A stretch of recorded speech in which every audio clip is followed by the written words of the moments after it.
Hindi rin ito tugma sa ating magandang layunin. Pandaraya ang kanilang ginagawa. Napapahamak hindi lamang ang mga magsasaka kundi na rin ang mga mamimili. Kaya hindi na rin papayagan ang ganitong kalakaran. Bilang na lang ang mga araw ng mga smugglers at mga hoarders na yan. A very firm statement from the President. Of course, he said it much better than I did. Tell us more about the department's initiative in addressing this problem.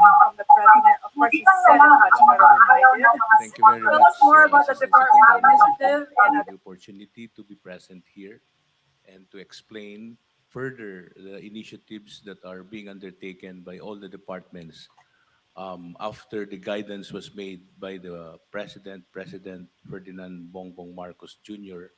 during his son.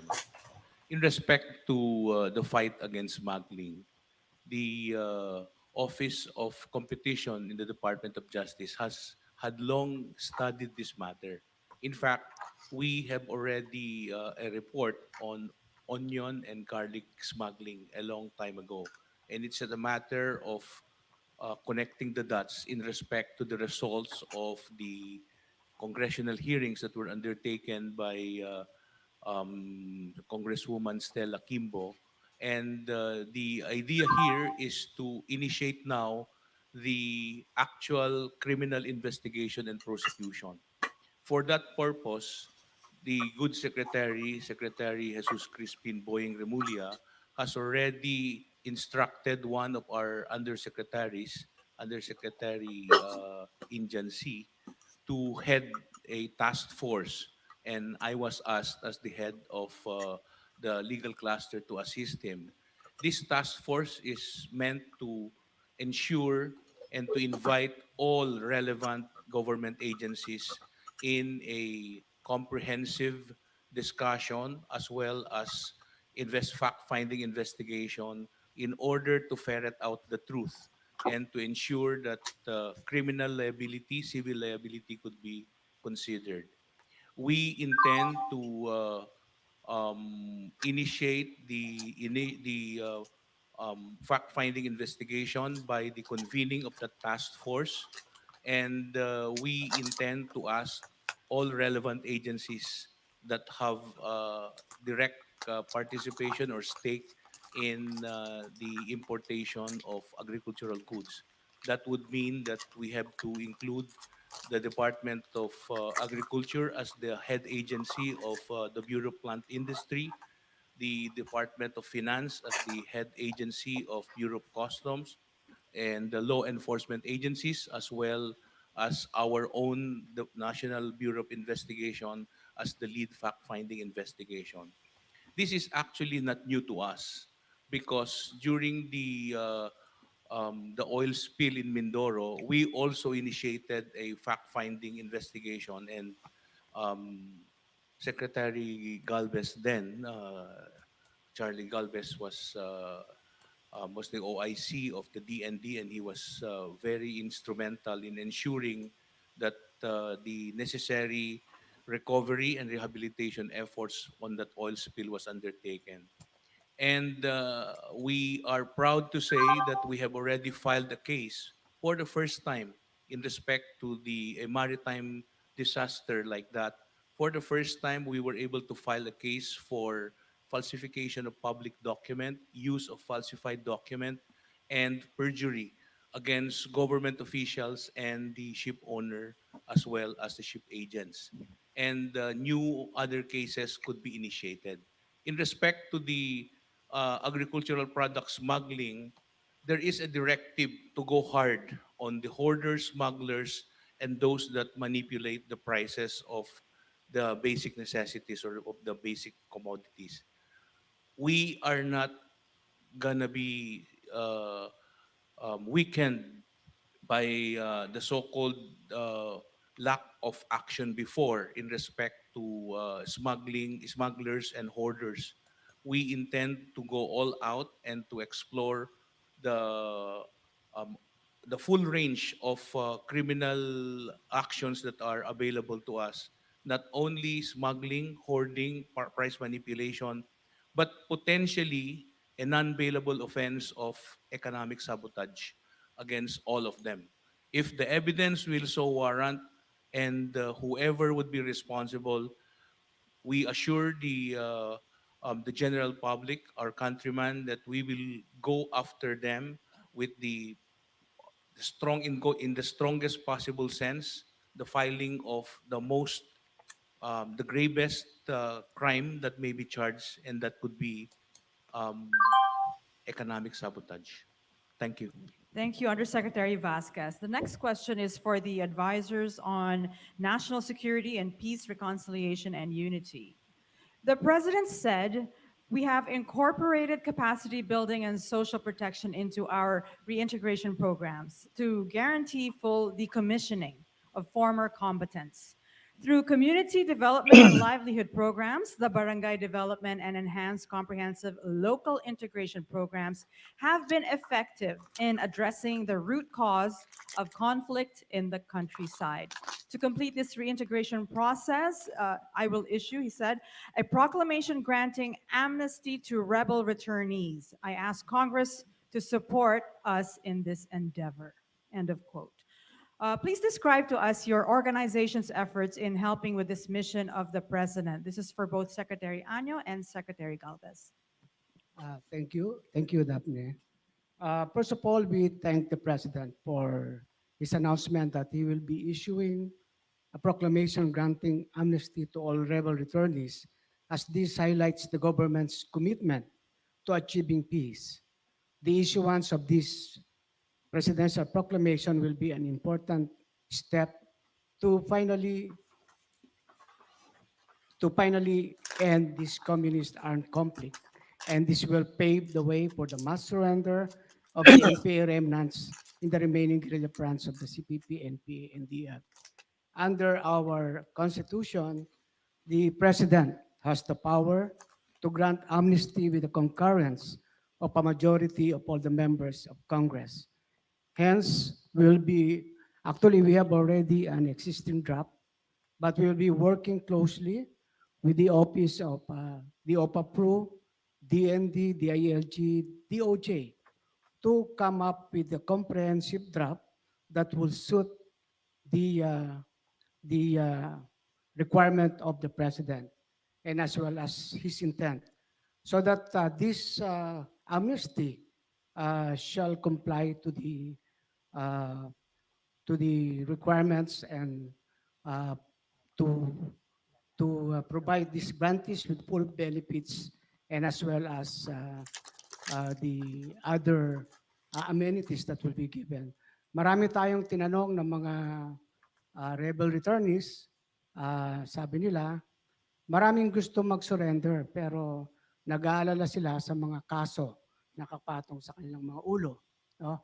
So kung makakaroon tayo ng amnesty, then mawawala na yung mga agam-agam na yan. And finally, we will achieve the lasting peace.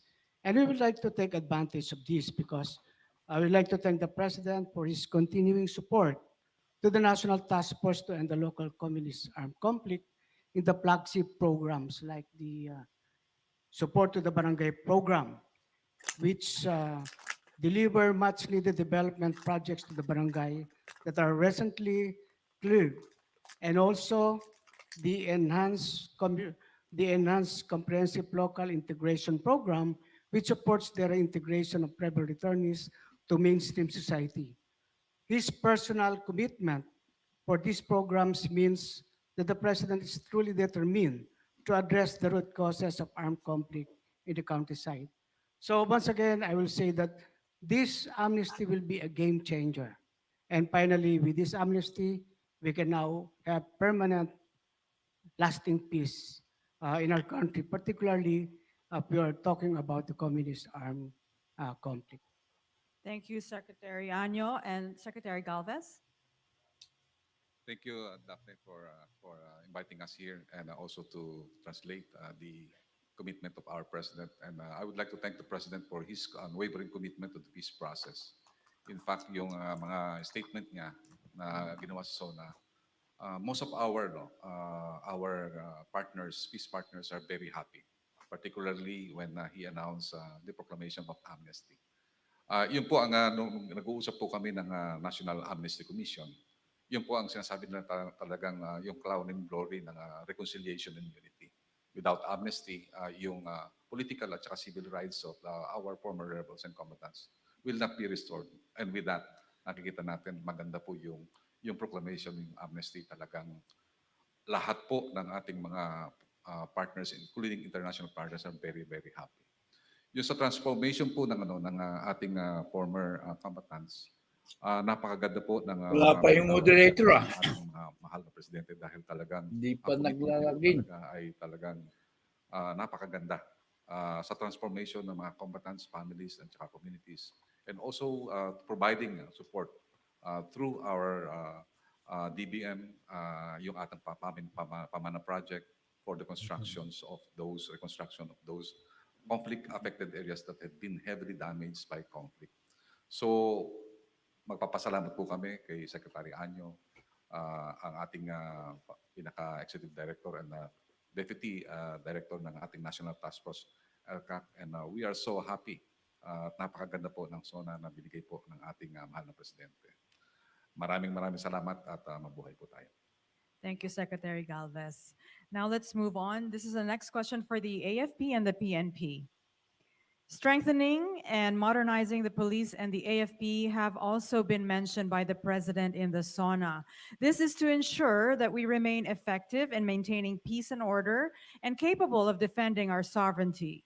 Describe to us the improvements in equipment and facilities that your respective groups have gained the past year.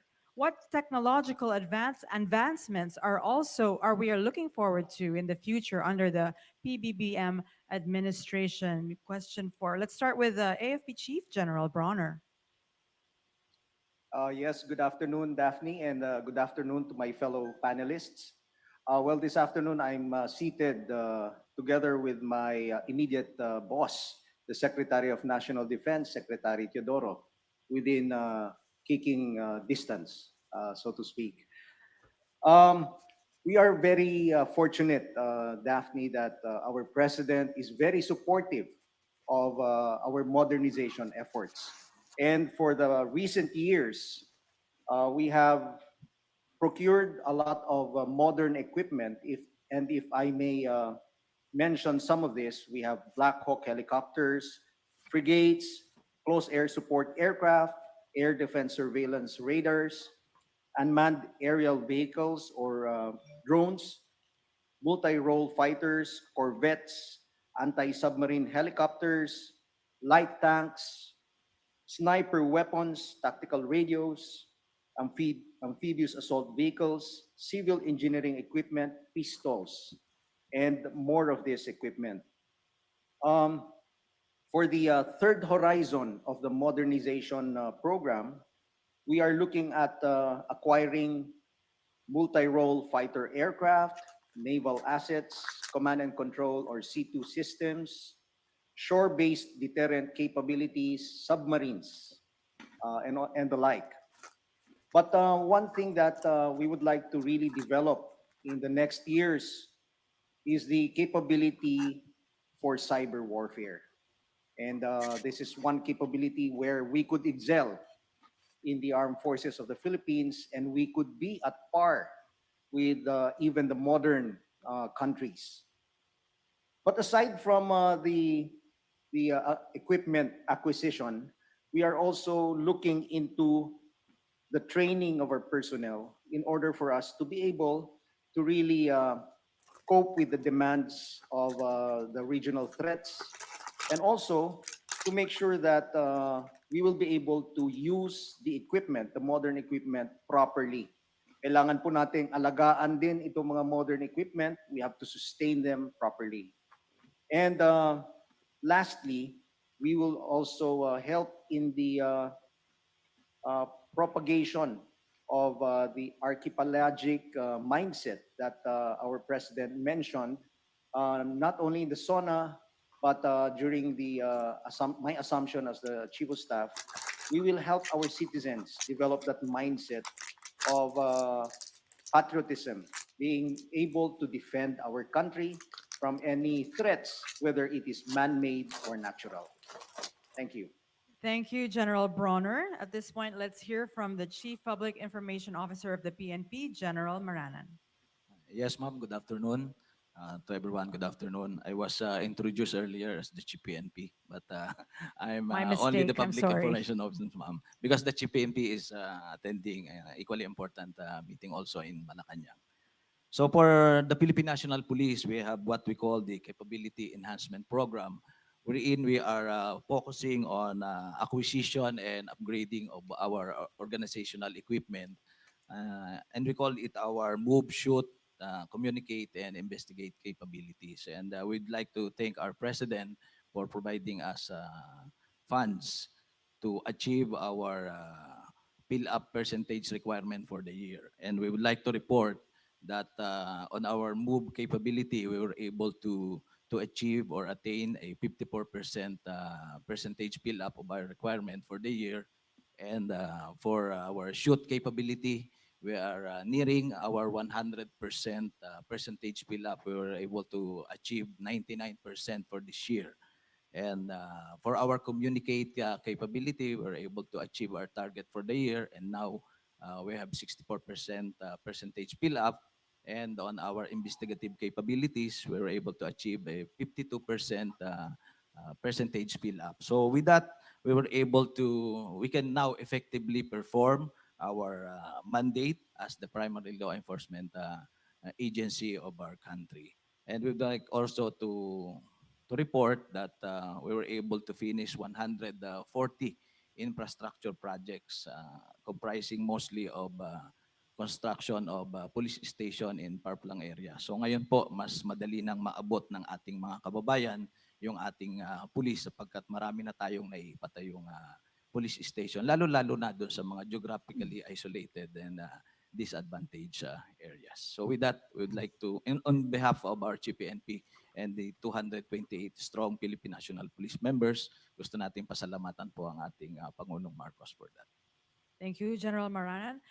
Let's ask our presidential advisor on peace, reconciliation, and unity again, Secretary Galvez. The president said, "We are proud of the progress that the BARM has taken.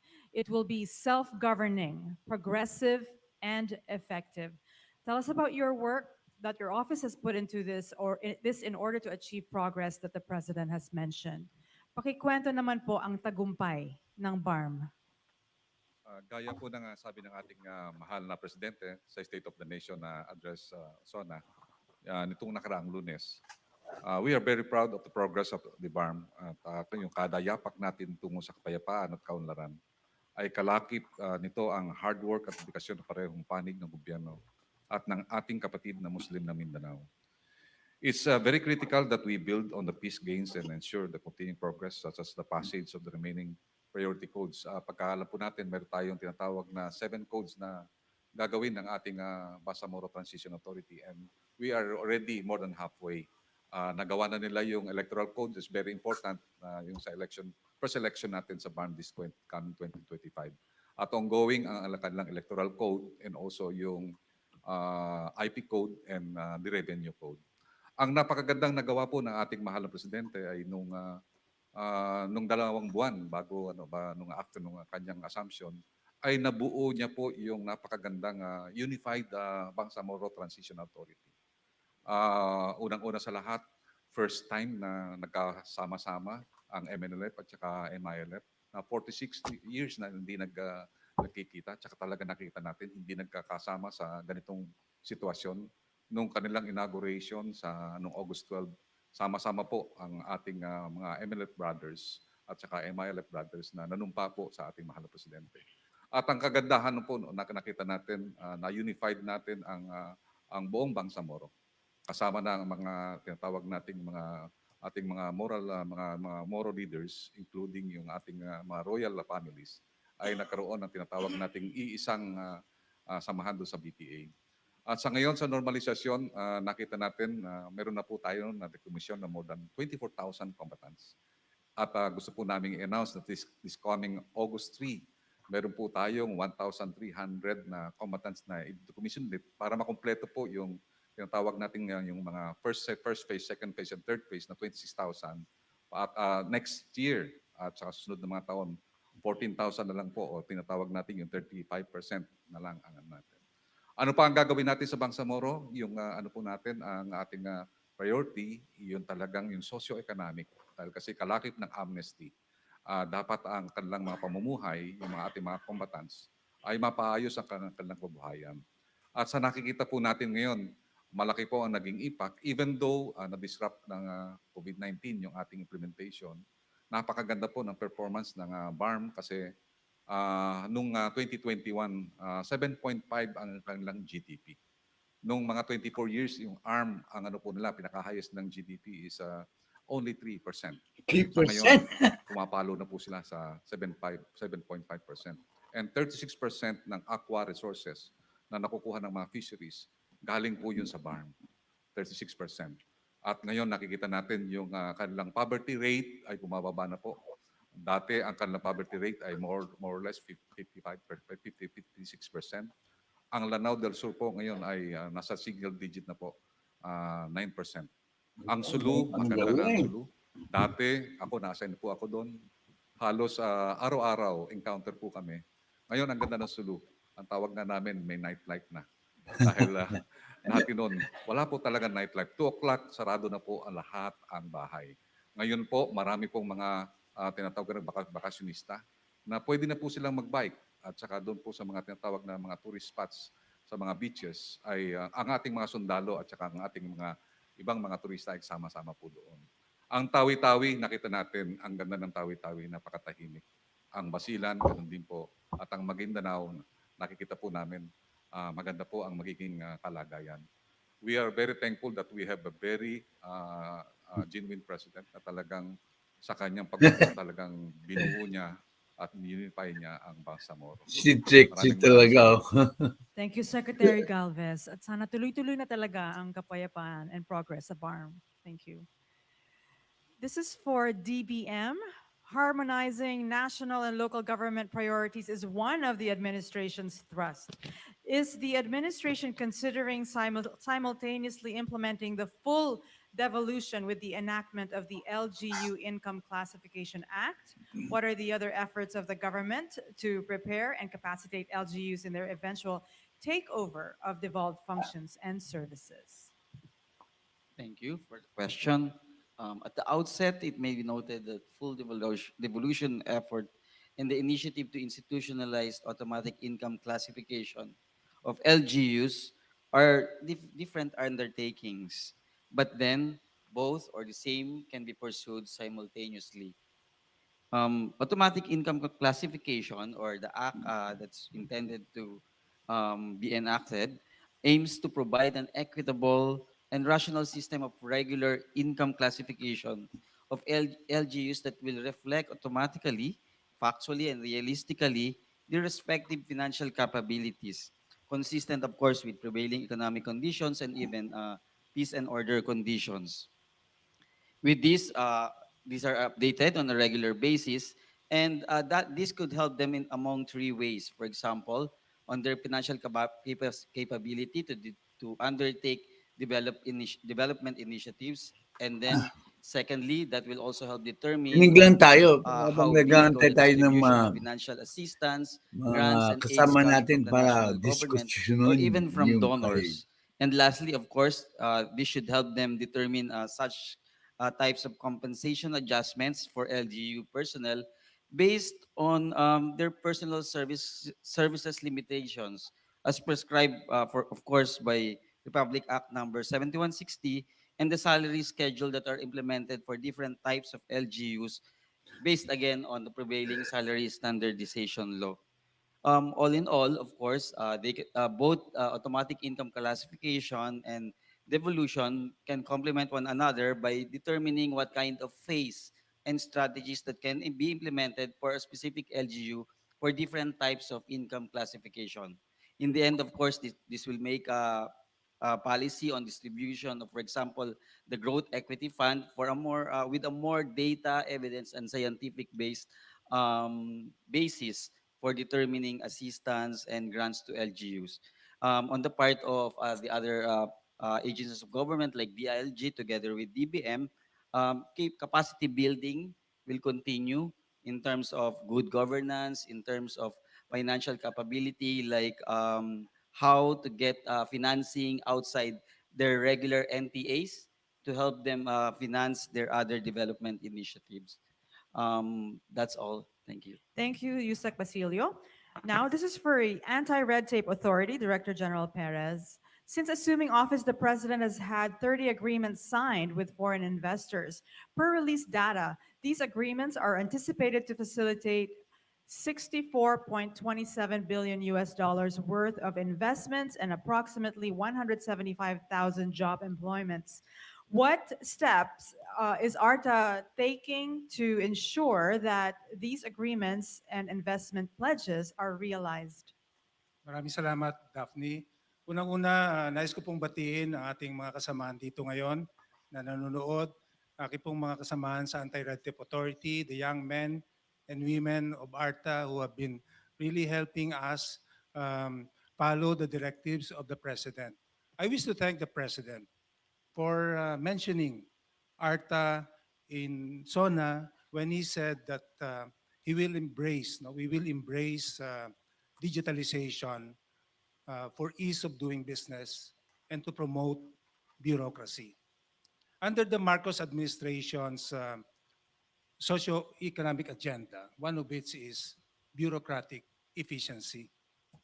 The President is very clear in his directive, and I've experienced this when I had that rare opportunity of attending cabinet meetings and listening to his speeches. He always emphasizes streamlining and digitalization of government processes. Because businessmen, before they decide to engage business or invest in any country, would always think about ease of doing business. Kasi pag na-address po natin yung ease of doing business and we promote bureaucratic efficiency, we should be able to address red tape and corruption. And the records would show that when we are able to streamline and digitalize processes, we are able to cut red tape in a substantial amount. Marami pong ginagawa ang Anti-Red Tape Authority. At following the directives of the President, and also, of course, in our meetings with businessmen, chambers of commerce, the number one concern is really about ease of doing business. That's why our main, the focus of our job at the Anti-Red Tape Authority is first, during the pandemic, we initiated together with the DICT the joint memorandum circular on shared tower to ensure that there is ease of doing business in the construction and maintenance of towers that will ensure stronger and faster internet connection. And we've all witnessed that during the pandemic, ang kahalagahan ng internet connection. That's why ito po, kasama natin yung mga telco companies, tower companies. We had 2 workshops already. Biro yung mga competitors, they've shared information because they really want to help this country. And the President signed Executive Order 32, following the Bayanihan Act that extended the validity of that JMC that we signed together with the DJs. So, malaki po ang pasasalamat talaga ng mga stakeholders, kababayan natin sa ating Presidente. Because, whenever I attend, palagi ko po na-feel yung ating Presidente. Palagi yung bilang isang congressman, senador, governor, and now President, he really feels the pulse of the people. Every time a proposal is given to him and discussed during cabinet meetings, he will always think about, dapat hindi natin pinapahirapan yung taong bayan. Dapat walang layer. Dapat walang red tape. Yun po ang ating, kaya makakaasa po ang ating mga kababayan sa pamumuno po ng ating Presidente. At we at the Anti-Red Tape Authority, as the agency under the Office of the President, tasked to implement the policy on ease of doing business and Anti-Red Tape Authority. Makakaasa po ang mga businessmen na dito po sa Pilipinas merong ease of doing business. That's why records will show. Ito pong sa pag-implement natin ng Business One-Stop Shop on shared towers, World Bank figures showed that there was an increase in the permit for the construction of towers Before JMC, from 9,000 to 36,000 towers constructed all over the country. On the setting up, establishment of and operationalization of business one-stop shop together with the DICT, the program on IPPLS or Integrated Business Permitting and Licensing System, which the DICT developed, we were able to implement that in 1 year. And so those LGUs na pag-set up and operationalize an electronic business one-stop shop, that means that you can have your permit, business permit, renewed in just Yan, one dapat. day. Sa Valenzuela, Marikina, Navotas, 30 minutes lang po, you can get your business permit because you can apply for business permit online, end-to-end, from the comfort of your Maganda home yan. and in your offices. Hindi na po kailangan pumila. Kaya So kailangan you can natin file your application ma-impormasyon online. para Even payment is done hindi online. tayo Even the ililigaw printing ng of mga business ibang permit vloggers. is being done online. So for those LGUs, at least 9 LGUs, 8 LGUs in Metro Manila that have been able to set up and operationalize a business one-stop shop, isa po yung naging experience. Substantial increase in business registration and revenue collection. So really, to battle red tape and corruption, we have to streamline and digitalize processes because through the digital Importante platform, talaga there is less human intervention. DG Ang ating pong taong bayan makakaasa digitalization. Ang hirap na dapat wala i-pronounce. ng red tape, wala ng korupsyon. Dahil hindi na po kailangan ng fixer, hindi na po kailangan ng Yan. padrino. Wala nang because fixer daw. the ease of doing business assures them that once the application is filed complete, there is a standard processing time of 3, 7, 20 working days subject to automatic approval. Ngayon, kung meron pa rin po kayong problema na experience, report it to us, email it to us at complaints@arta.gov.ph at makakaasa po kayo ng Anti-Red Tape Authority sa pamumuno ng ating mahal na Presidente. We are serious about implementing this. And the best way to battle red Seryoso tape si and corruption, Presidente. promote ease of doing business, is to streamline and digitalize government processes. Thank you, Director General Perez. And before we end, let's go to Department of Information and Communications Technology, Secretary Ivan Uy. Alongside the promotion of digital connectivity is the need to ensure cybersecurity, which of course our AFP chief had mentioned where we could shine. In this regard, please provide details on measures to ensure that cyberspace is secure and to prepare the government and critical infrastructure from cyber attacks. What is your assessment of the country's present cybersecurity capabilities, and how do we intend to improve this? Would you please cite examples and concrete actions of how to safeguard critical IT infrastructures, including those of government offices, banks, telecommunication companies, and airports? That's a lot. Thank you very much, Daphne. Actually, there is a serious gap in cybersecurity talents all over the world. In fact, as of today, there are 2 million job vacancies just for cybersecurity in the world. 2 million. And why is that? Because during the pandemic, a lot of brick and mortar businesses suddenly shifted online because they had no choice. Everybody's on lockdown. They had to move online. But when they move online, they move so rapidly that cybersecurity became an afterthought.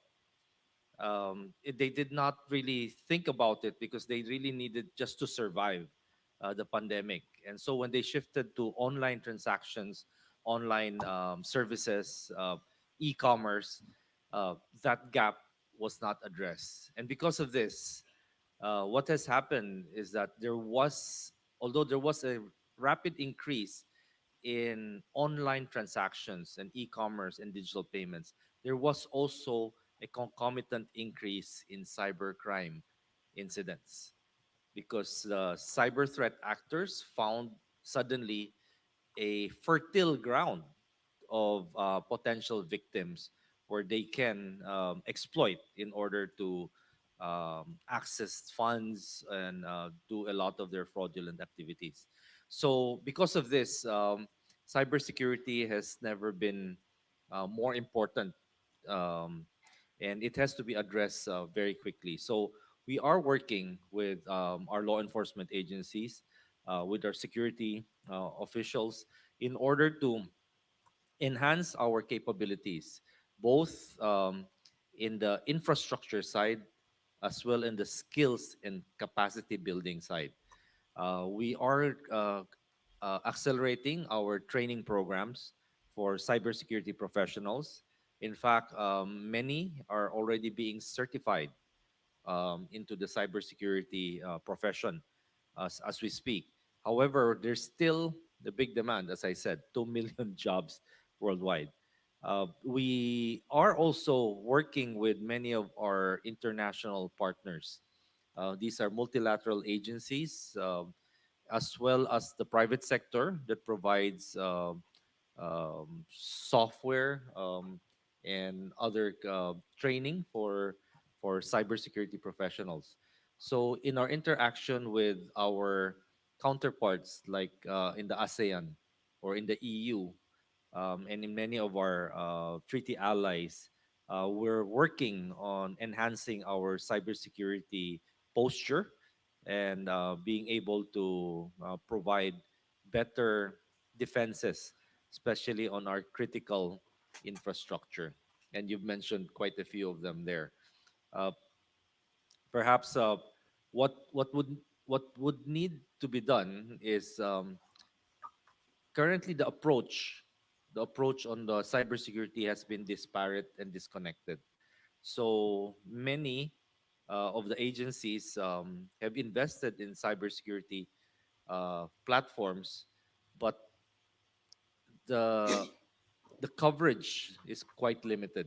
So we need to really work together to see how all these cybersecurity capability can be better synchronized and effectively protect us. No, basically create a cyber defense capability.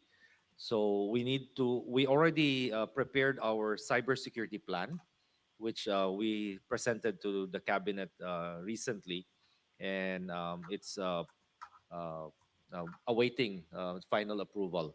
With the cybersecurity plan, it actually identifies um, the areas where the critical infrastructures that need to be secured, and what particular aggregation of agencies that will be addressing that on the civilian side and on the military side, and then how all of us will work together and coordinate our efforts in defending our country.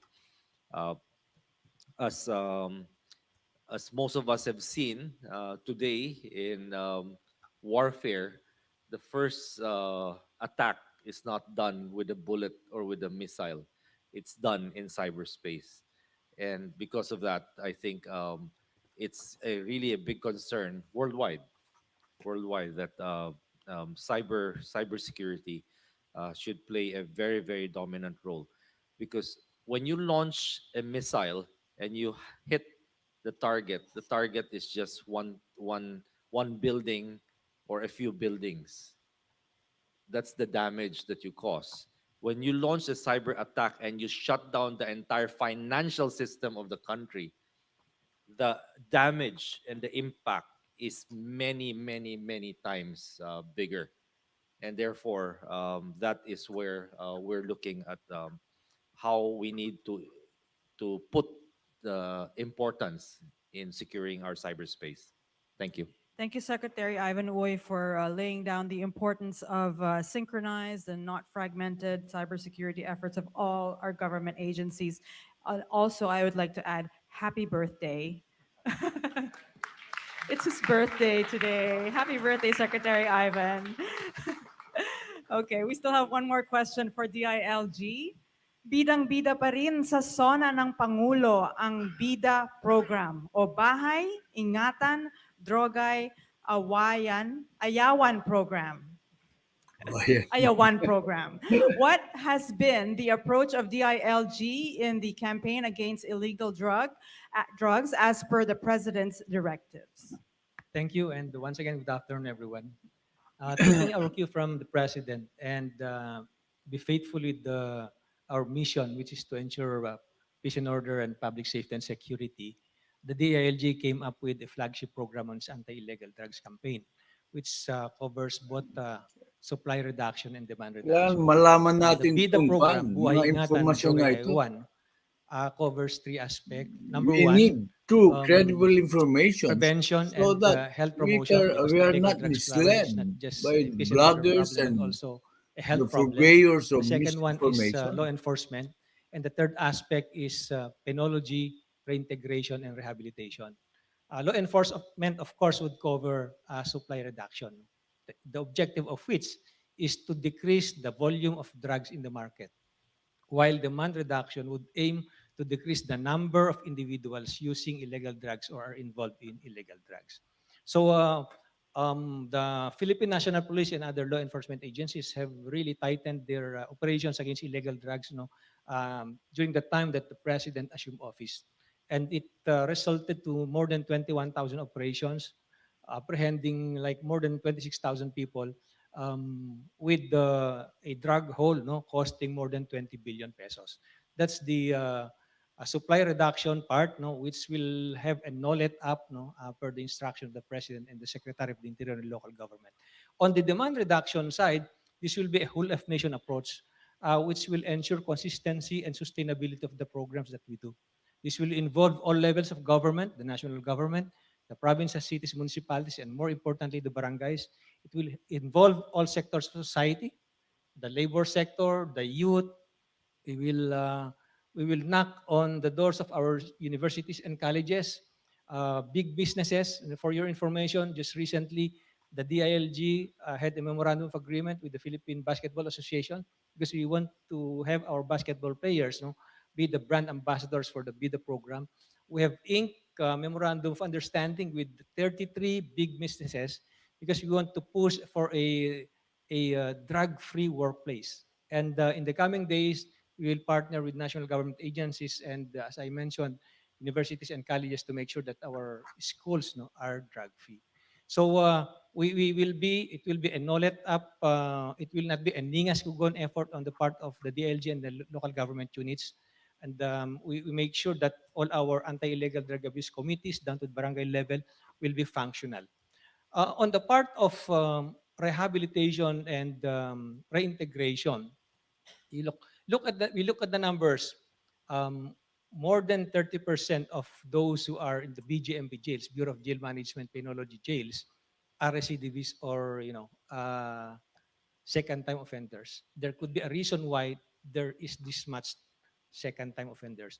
And when we look at our data, it came out that paglabas nila doon sa kulungan, walang sasalo sa kanila. But these are people who are really bent on turning the page, so to speak. Gusto na nila magbago, pero walang sasalo.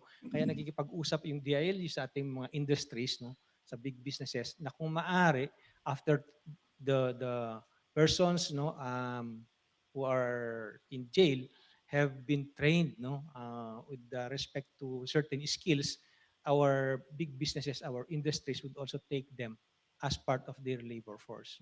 This will ensure that they will be properly mainstreamed in society.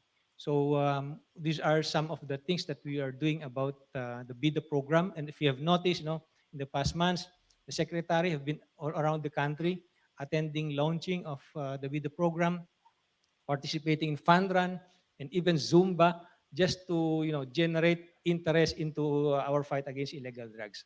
As I mentioned, this will be a consistent and sustainable effort. We cannot afford to lie low and be complacent.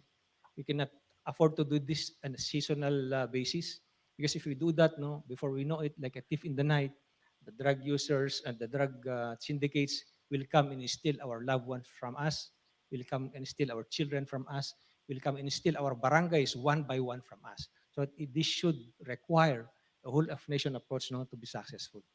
Thank you, Yusek Iringan, for explaining the BIDA program. Let me try that again. Buhay Ingatan Drogay Ayawan program. There you have it, ladies and gentlemen.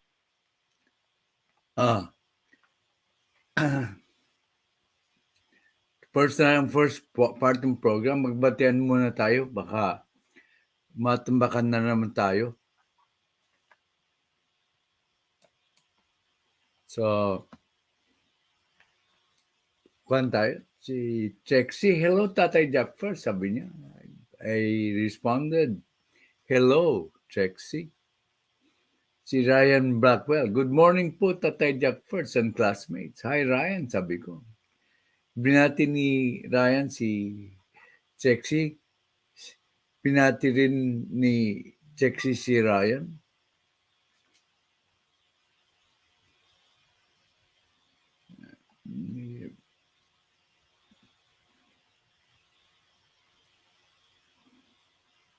Good morning, Tatay Jackferdz, sabi ni Ryan sa akin.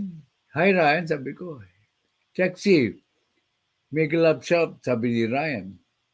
Sabi ni Trixie Villa, Ma'am Ryan, Blackwell, wala pa si Redvan? Wala pa nga si Redvan. Ano nang nangyari sa kanya?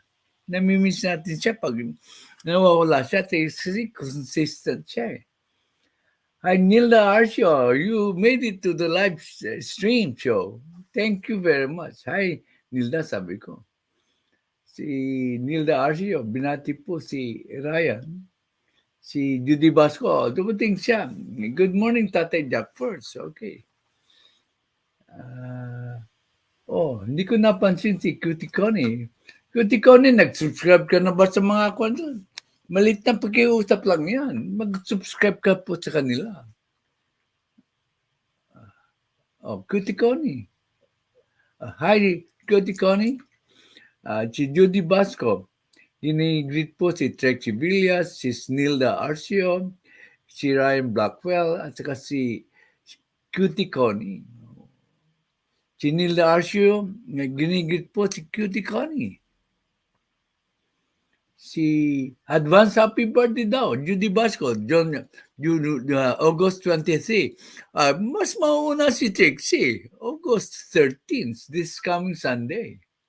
Ito mo, Trixie, hindi ko nakalimutan yung birthday mo. Tamsak, sabi ni Ruel. Hi Ruel, sa lahat ng aking pinangakuhan kagabi, sana po napitas na ninyo ang mga dagdag na saging ninyo. Okay, thank you very much Ruel.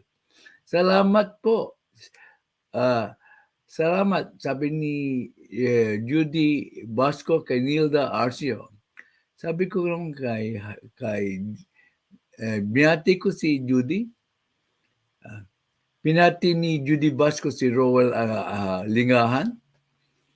Si Roel Lingahan, binati ang lahat. Hey all. Welcome Tatay Jack. Pasasalamat ko sa kanya. Nagsalin Judy Basco kay nag-post siya na silent view yung live stream niya. Saan kayo saan wala siyang ginagamit sana siya kaya wala siyang gamit na China made. Halos tayo may China made. Kaya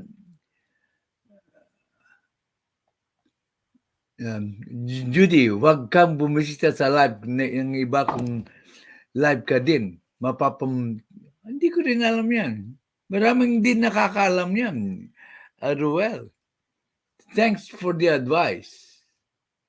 Pati yung nagpo-post, mape-penalize ng YouTube. Sana wag na rin siyang kumain ng kahit sa ang Chinese restaurant. Wag na Apple at brad kayo, baka cellphone niya made in China. Lahat ng cellphone yata, halos lahat ng cellphone. Pati Apple is made in China. American brand, pero made in China.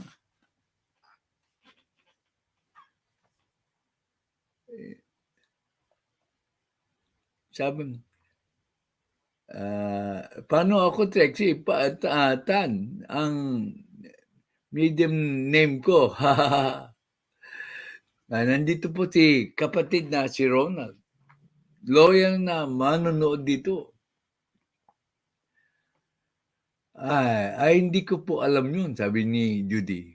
So, that's right. Now we know that kung may LS po tayo, huwag kang papasok sa nag-ALS din. Maganda. Do you see my voice is a little bit hoarse? Kaya, wag tayong, pakinggan natin po si Sir Ruel.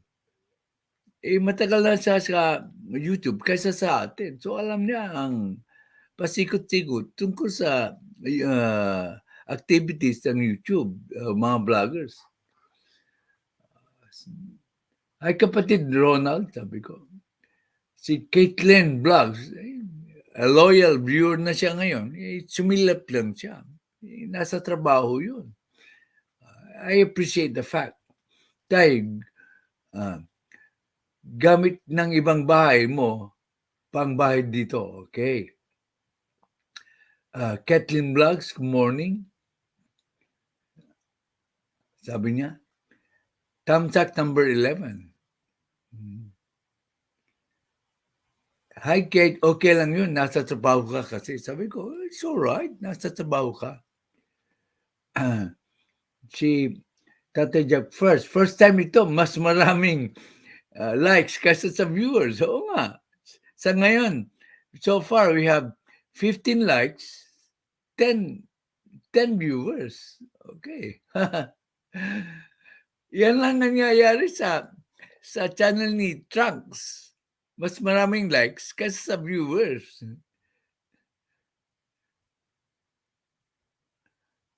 Parang mas maraming saging. Visit Lintik regularly. Tama yung advice ni Ruel Lingahan. Di ba yan ang advice ko rin? Sexy William, mega love shout out kay Ruel Lingahan, Kathleen Vlogs. Nasabihin na daw niya si Ma'am Lintik. Sabi niya, okay lang yun. Naiintindihan daw niya. Sexy William, Nilda Arcio, Ma'am Judy Basco. Sabi niya, hi, sabi ni mega love shout out, sabi ni Sexy William. Sana lahat ng mabubuting plano sinasabi ay maging isang katotohanan. Yan, pangarap din natin. So, dapat magkaroon tayo yung makatotohanan ng impormasyon para yung mga paa nila will be put under fire if they do not fulfill their promises. Kaya kailangan malaman natin ang impormasyon. Wag puro haka-haka lang. Dapat may proof ng iyong sinasabi. Sana nga Ruel, sabi ko. Ruel, sabi ni Sir Ruel Lingahan, yan ang pangarap natin lahat. Yeah, yan ang patama si Sir dyan. Pangarap natin yan. Sabi ko naman.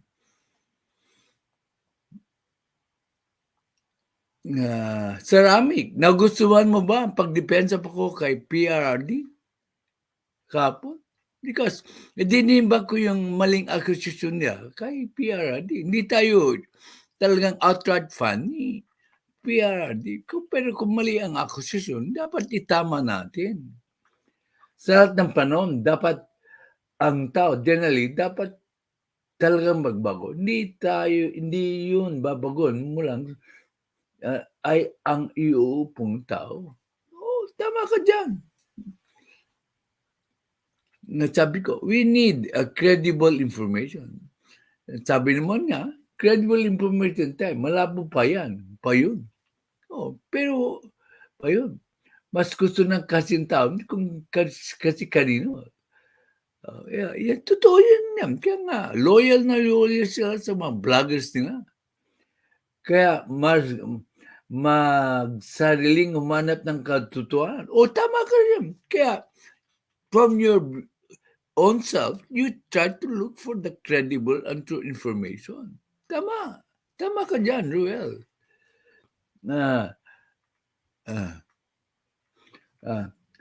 Kaya dumami ng religion, di ba? I tend to agree with your last statement. Ay kaloyal, Flaco. Thank you. Dito, lahat ng argumento namin is supported by by correct information po. Kaya kahapon, tinalakay ko yung maling information nila kay PRRD. Kung babalikan mo yung pagtalakay ko ng impormasyon, makikita mo talaga na walang kinalaman si PRRD sa binaakusan na lang. Siya ang nakipag-agree na ito yung Sierra Madre. Nangyari yung basta balikan mo na lang yung pagtalakay ko sa issue yun.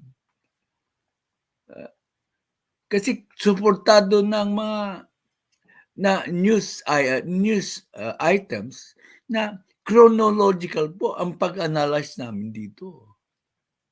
So, Tay, the reason kung bakit hindi ka dapat magbaba ng LS mo habang LS ng iba ay disrespect issue. Kasi you are inviting the audience to go and visit you. Ganun ba? Pero I don't mind. They can choose whatever LS they want to go to. Sa akin ganun, ang purpose ko lang naman is to inform correctly. If you prefer to go to different LS, I don't mind. Pero kaya is that the reason why YT penalizes both? Pero bakit penalize na ang current na nag-ELS na hindi naman niya inimbitahan yung taong pumasok na may ELS din. It's unfair to invite you, don't you think? Walang kaalam-alam yung taong nag-ELS na current na pinasukan ng taong may ELS din. It so happens, Judy, hindi mo alam. Hindi ko rin alam yan eh. Hindi ko alam yan. Kaya lang, hindi ka ko pumapasok kasi, pumapasok lang ako pagtapos na yung ELS ko. Kaya safe na safe ako. Si Lily Regapsa, good morning, Tatay Jack, sabi niya. Chinilda, good morning, Kaloyal Flaco. Makinig ka rito, Kaloyal Flaco. Matututo ka rito. Sa sabi ko, dumadami na po ang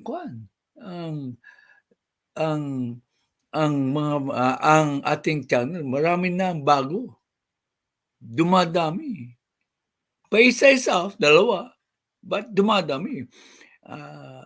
1,706 na ang ating subscribers. Okay.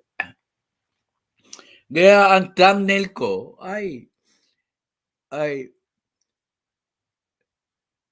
si Sen Imee. Kasi maraming bumabatikos kay Sen Imee. Napilitan akong mag-research ulit. Kaya kailangan natin mag-research. Tulad kahapon, nag-research ako dahil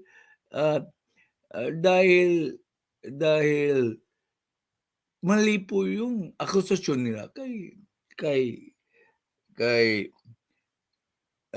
Presidente Rodrigo Duterte. Ito ngayon, maraming magagaling na vloggers na bumabatikos kay Sen Imee. Hindi ako kumikibo kasi wala pa yung research ko. Kung sakaling sinuportan niya ang China, mapatikusin ko talaga si Sen Imee. Kasi unpatriotic yun. Pero sa paghanap ko, nakita ko na August 8 pa pala, kinundi na ni Sen Imee ang China sa paggamit ng water cannon. Dahil lang din napapabalihatayan, babatikusin mo na kagad si Sen Imee. Mayroong mga pumupuna kay Sen Imee, katulad ng isang magaling na paparinig ko sa inyo, yung magaling na vlogger, intelihente pa. Kaso, nagkulang siya sa pag-research. Kapatid ako siya, nagturo sa Lasal. Nagturo din kasi ako sa Lasal. si Antonio Contreras, magaling po siya. Ang pagkakamali niya, ini-involve niya si PRRD at saka si Imee sa isyong ito. Dapat wag. Ipaparinig ko sa inyo bago ko, pero karamihan ng sinasabi niya ay totoo. Yun lang, nag-aakusa siya ng hindi naman siya nag-research. Kaya, maski magaling kang tao, maski intelihente kang tao, pag hindi ka nag-research,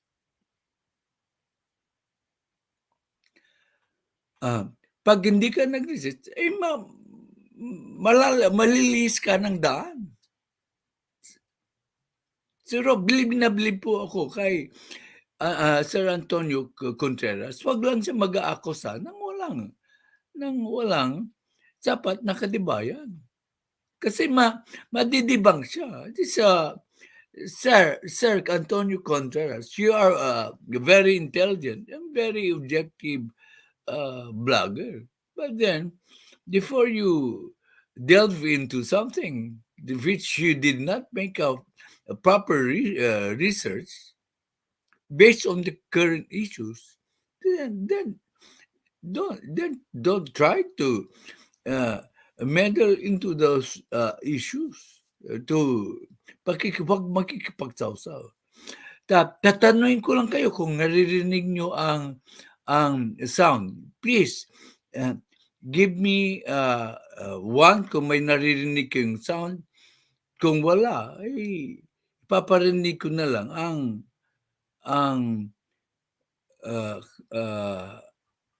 kasi mas malakas kung sa main computer ko yung kwan. So, can you hear me? Can you hear the sound?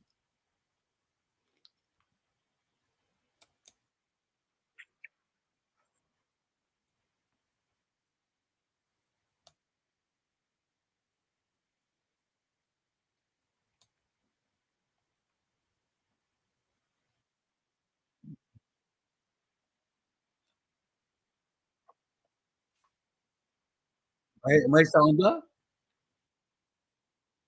Oh, pakinggan nyo ito lahat.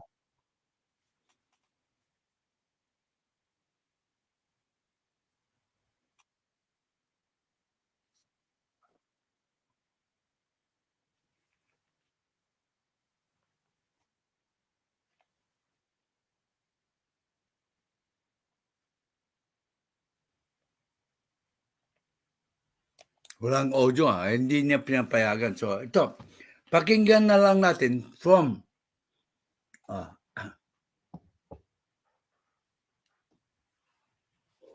kasi ayaw kong ikan kasi makaka-copyright po ako. Kaya I have other means kaya I have other means. Boses lang po. Nandyan yung picture ni Mr. Contreras. Thank you, Sir Amik. Pero ayaw kong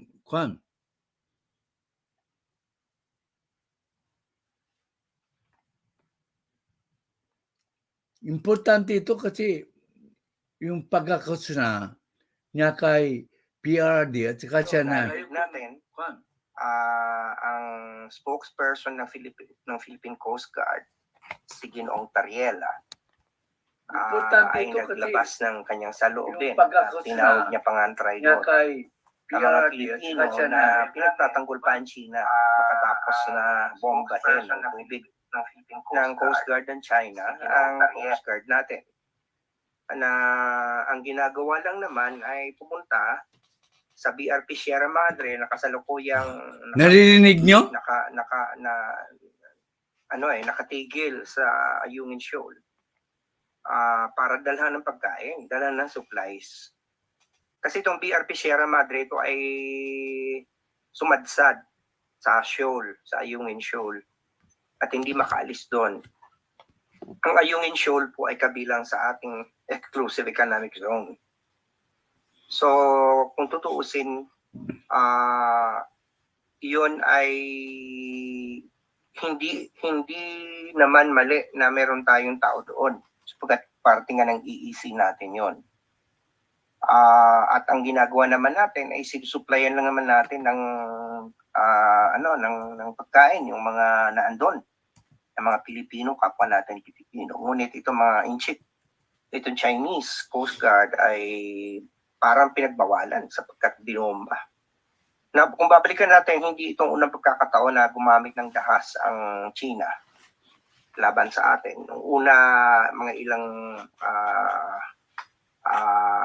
buwan na ang nangyari ay nilaser naman ang ating mga tauhan. At sino makakalimot ng Gemfair na kung saan ay talagang sinadyang banggain ang isang bangka ng mga mangingisda, hindi pa ngayon Coast Guard, hindi pa ngayon Navy. So, ito'y usapin na kung saan usapin na ito na ang Pilipinas ay inaatake na. Maaaring hindi. Kasi pinagdidebatihan pa, armed attack na ba ito? Sapagkat napaka-relative ng armas. Kung laser yan, nakakasakit yan ng tao. Ang armas naman, hindi naman necessarily na baril lang eh. At itong tubig, kapag ikaw ay maliit na sasakyang pandagat at binomba ka na napakalakas na pressure ng tubig, eh pwede kang lumubog. So ito yung isang usapin sapagkat may kaugnayan ito doon sa Mutual Defense Treaty natin sa Amerika na kung saan kapag tayo inatake ay pwede nating invoke ng MDT at tutulungan na tayo ng Amerika. Ibang usapin yan. Yan ay seryosong usapin. Kasi baka mag-escalate pa ang gulo. Ngayon ang tanong ay ano ba talaga ang usapin dito? Anong issue dito? Ito ay nanggagaling pa rin talaga doon sa punto na ang China ay matagal nang inaangkin ang mahalaking bahagi ng Ito, West tama siya, ha? maging ang ating exclusive economic zones. Ang lakas ng loob nila. In fact, meron silang sinatawag na 9 dust line. Nakikita ba yan sa likuran ko? Teka, tingnan natin. Ayan. Yan yung parang ito. Yung nakikita nyo yan. Yan ang 9 dust line daw ng China. Na kanila yan. So mula doon, ito yung China. Ang Vietnam na nga ito sila, layo. Tapos papunta dito ang kanilang kiniklaim na bahagi. Parang kung saan, parang meron silang mahabang balbas. Ayoko kasing gamitin yung word na nagsasart with the letter B at nagtatapos sa letter G. Kasi baka masensor tayo. Bayag. Di ba totoo? Tingnan mo itsura niya. Para ding phallic symbol na parang nakatusok towards Borneo. Yun ang kanilang kiniklaim na hindi lamang ito'y parte ng teritoryo nila. Okay? At ito ay nag-overlap sa ating exclusive economic zone. At ngayon nga, ang isa sa mga demands nila sa atin, di umano na nga po ang Pilipinas na aalisin natin ang nakasadsad na BRP, Sierra Madre. Na parang isa siyang Diyos na pwedeng umorder sa atin. Na alisin nyo kasi yan, pinangako nyo yan. At ang Pangulong Marcos naman, at ang ibang opisyal ay nagsasabi walang pinangako ang Pilipinas na ganyan. So sinong nangako niyan? Wala namang kasulatan. At sinabi pa nga ni Pangulong Marcos recently ay, well, kung yan ay pinangako ng... Tama, sir. Kaya mali siyang sinasabi. Sa mga opisyal mo ang nagpangako niyan nung kayo nag-uusap noon, hindi ako nagpaparatang, baka lang, di ba? Kasi tahimik eh. Kasi sabi ni Pangulong Marcos ngayon, kung meron man nangako, binabawi niya. At may karapatan siya bawiin.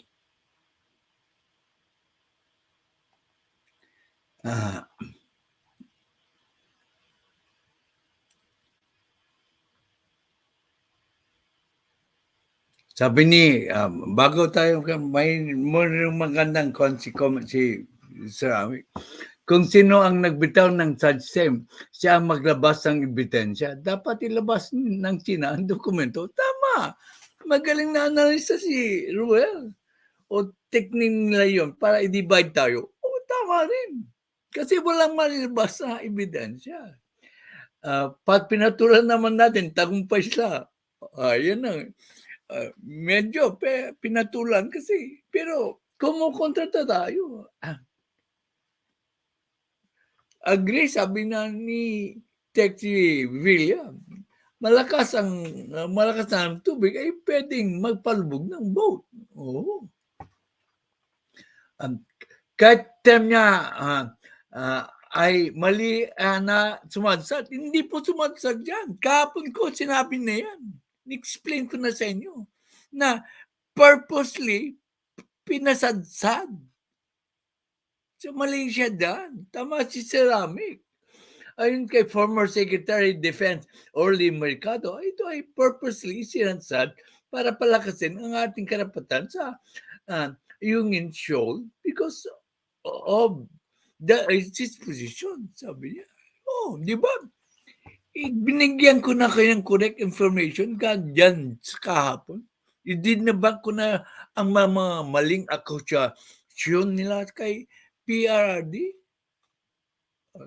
Tulad ng pagdibang ko na naman sa maling akusasyon nila kay Sen Imee.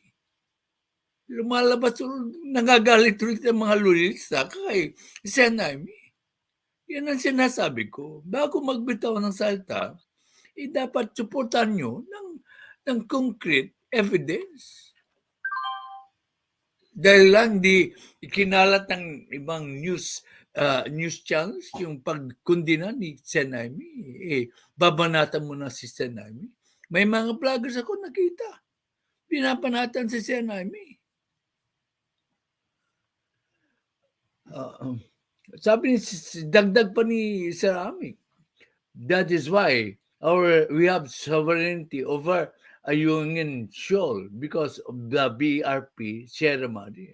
Mali din si SAS, sovereignty talaga natin because we are in the position of a Union Shoal due to our presence. Isa pa, ang layo po ng Union Shoal sa China. Kita mo yung Dandasan sa probinsya namin, ay halos wala ng dagat na ma-claim ng Pangasinan na karapatan ng at Pilipinas. Samantalang ang layo-layo ng China. Makikita po sa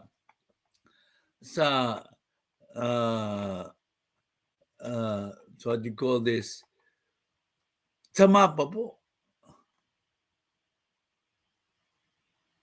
Sabi ko, tuloy tayo dun sa pagtalakay po ni magaling na professor na nagkamali na. Mali siya na una. Na-point up po ni ni Sir Imee. Pakpakan kay Sir Imee. Ang dali-dali na inanalyze. Maling sabi ng magaling ito si Antonio Contreras, walang dapat. Aminin natin. Isip ko siyang Pangulo eh. Siyang arkitekto ng foreign policy ng bansa. Pero ganun pa man, ano ba kasi ang pinagkaiba ng exclusive economic zone sa territorial waters? So ako may i-share ako sa inyo na image. Share natin ito ha. Para magkaintindihan tayo. Nakikita nyo ba yan? Ayon sa United Nations Convention on the Law of the Sea, kung ito nakikita ito ay lupa, di ba? Lupa yan, di ba? Yan ang lupa. Yeah, wala sana may video pro kan. Meron tayong tinatawag na baseline. Ano yung baseline? Ito yung average low water mark. Di ba meron tayong low tide at high tide? Sa low tide mo ibabase, kapag naka-low tide, ano yung average na hangganan ng dalampasigan? Yun ang baseline natin. At ayon sa UNCLOS, ang teritoryo natin ay nagmumula dyan sa baseline na yan, papuntang 12 nautical miles. 12 nautical miles. Tigil mo tayo, in-explain niya. Pero magbasa tayo ng komento para hindi tayo nataman. Dapat nga, dinagdagan pa ang pinasadsad na para mas marami tayong mohon dyan. Okay. Ah, okay yung suggestion mo. Pero ang problema, wala tayong readily disposable Navy Coast Guard vessels. Maganda yan. Pero wala tayong readily available na vessels po eh. Kaya sabi niya, Ruel, sabi niya, ikaw nagdadala ng show, Ruel, ngayon sa mga komento mo. Sabi ni magaling na vlogger din at analyst. Kaya ang mga dayuhan ay nagte-take advantage sa Pinas. Dahil sa Pinas ay may mga makapili. Ay yung mga makapili ay mga collaborators mo during the Japanese occupation ng Philippines. Sa panon kagabihan, dapat sa ganitong issue, we are one. Kaya nga pinakakalat natin ang tunay na impormasyon.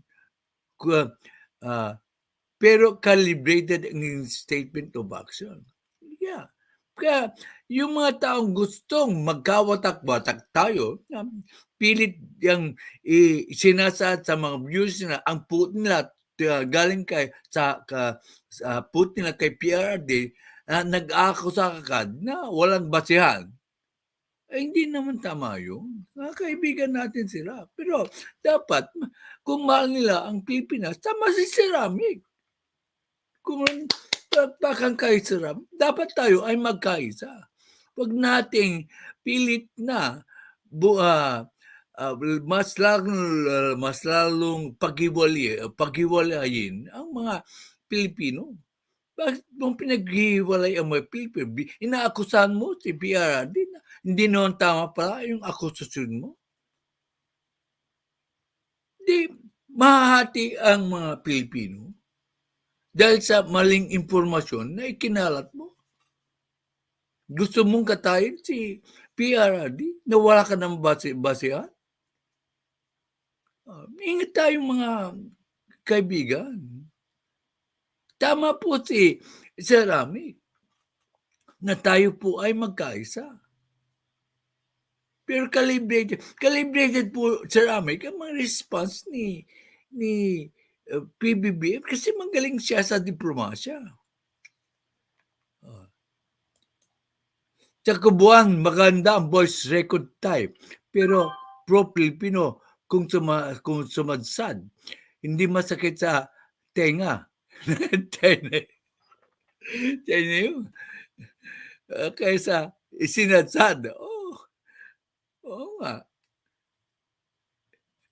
Hindi masakit sa China yun, no? Tama ka nga dyan. Hindi masakit sa China na sumadsad. Mas masakit. Tama ka. Mas masakit pakinggan yung isinadsad na tunog. Pagkahamon yun. Tama ka. Tama ka yan, Well. Hindi ako makikipag-argue sa'yo dyan. Sabi ni Tatay Amik. Kaya tatay, yung mga harsh statement ng mga senador, hindi nakakatulong sa Pangulo sa pag-settle ng gusot natin ito. Dapat diplomatically calibrated. Tama. Pero dapat kondinahin. Ay mali yung ibo-boycott ang Chinese products kasi masasaktin na tayo. Yung mga inflammatory statement, nandito dapat. Halimbawa, ibo-boycott mo ang Chinese products. Ibo-boycott din ng China ang Filipino products.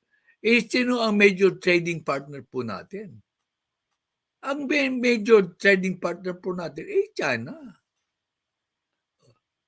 Malaking porsyento ng mga goods na ginagawa dito sa Pilipinas ay mawawala. Saan natin ibebenta yun? Kung nakahanap tayo ng alternative market for our products, pwede na siguro i-boycott ang China.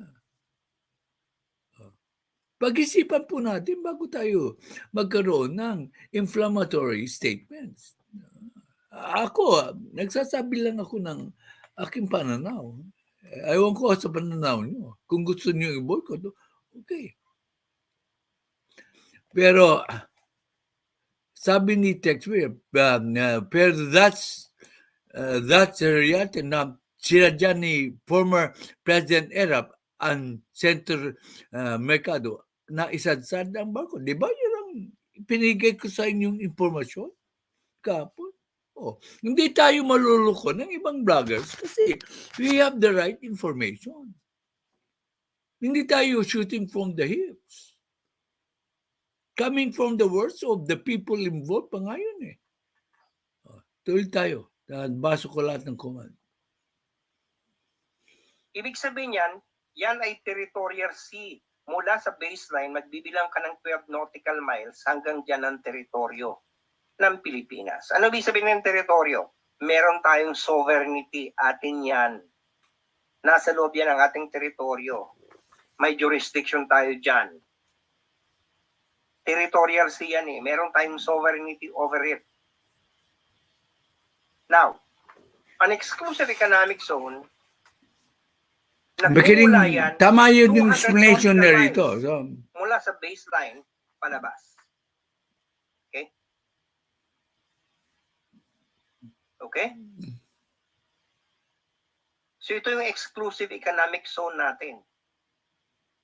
Ang exclusive economic zone naman, ano yung exclusive economic zone? ano yan? Ang exclusive economic zone, hindi bahagi ng teritoryo natin yan. Iba yan sa territorial sea. Maganda ang punto natin. Yung punto na dyan. Yan, totoo naman. Hindi, wala tayong sovereignty doon sa hindi atin yung exclusive yung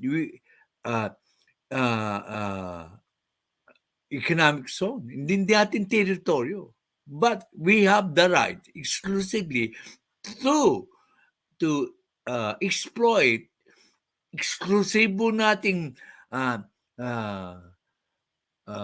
karapatan yung pag-angkat ng mga resources deposited doon sa West Philippine Sea which belong to us through the economic exclusive zone.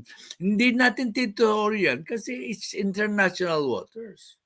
But as far as yung pag-aangkat ng resources doon, tayo lang ang may karapatan. Yan ang explanation. No. See, ang exclusive economic zone, hindi bahagi ng teritoryo. Yan siya Pero nasabi bilang ko. isang sovereign country, meron tayong sovereign rights. Yung sovereign rights lang, right lang. Economically, tayo yung merong karapatang mag-exploit ng resources Yan, siya na sabi ko. sa ilalim ng dagat. Bagamat ang itaas ng dagat na yan ay international waters, ang mga resources sa ilalim ng dagat na yan ay atin, pwede nating exploit at tayo ang merong karapatan. Tama yan. Di ba yan sinabi ko? We have this not our territory. Hindi natin teritoryo. But we have our sovereign right para sovereign. Tayo lang ang makakaangkat ng mga resources doon. Kasi tayo ang pinakamalapit doon sa teritoryo niyan. So tama siya dyan. Wala tayong argumento tungkol dyan. Brother, sabi ni Ceramic,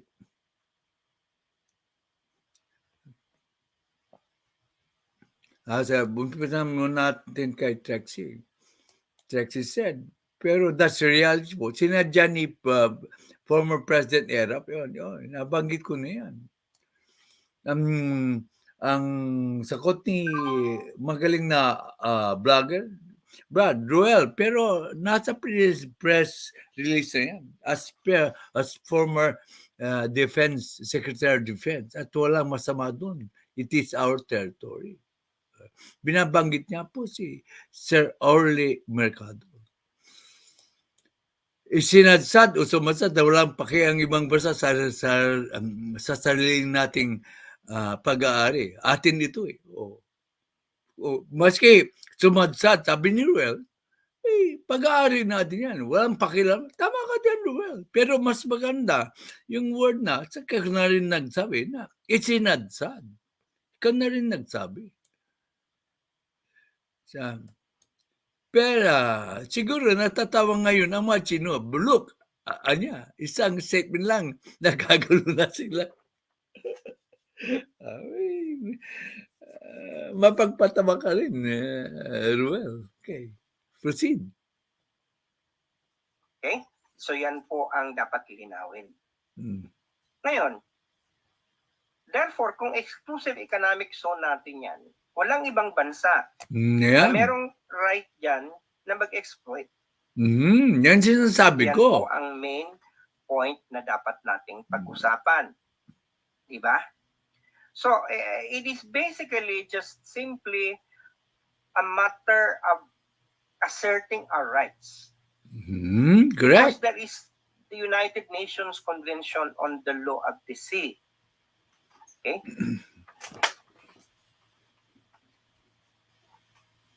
Okay?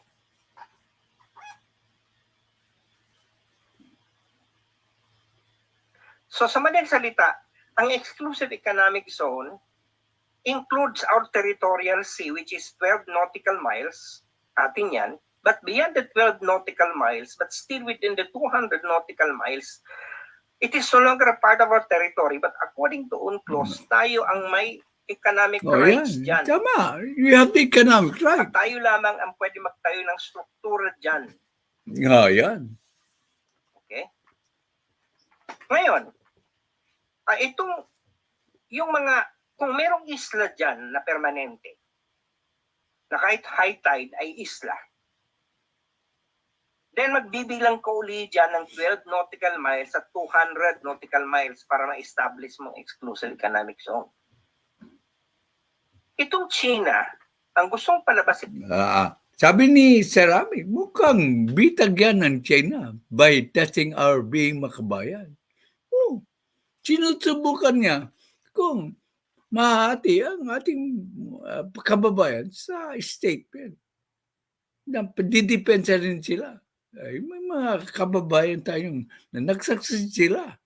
May mga kababayan tayong hindi man lang pina-explika sa China kung bakit ginawa nila yung pambubumba ng tubig sa ating maliit na bangka na pwedeng lumubog. That's a threat to lives of those people in the bangka. Tama ulit si Ceramic. Thank you, Ceramic. China ay buong West Philippines kanila. Yan na. Yan ang pinapalabas ng China. Di ba?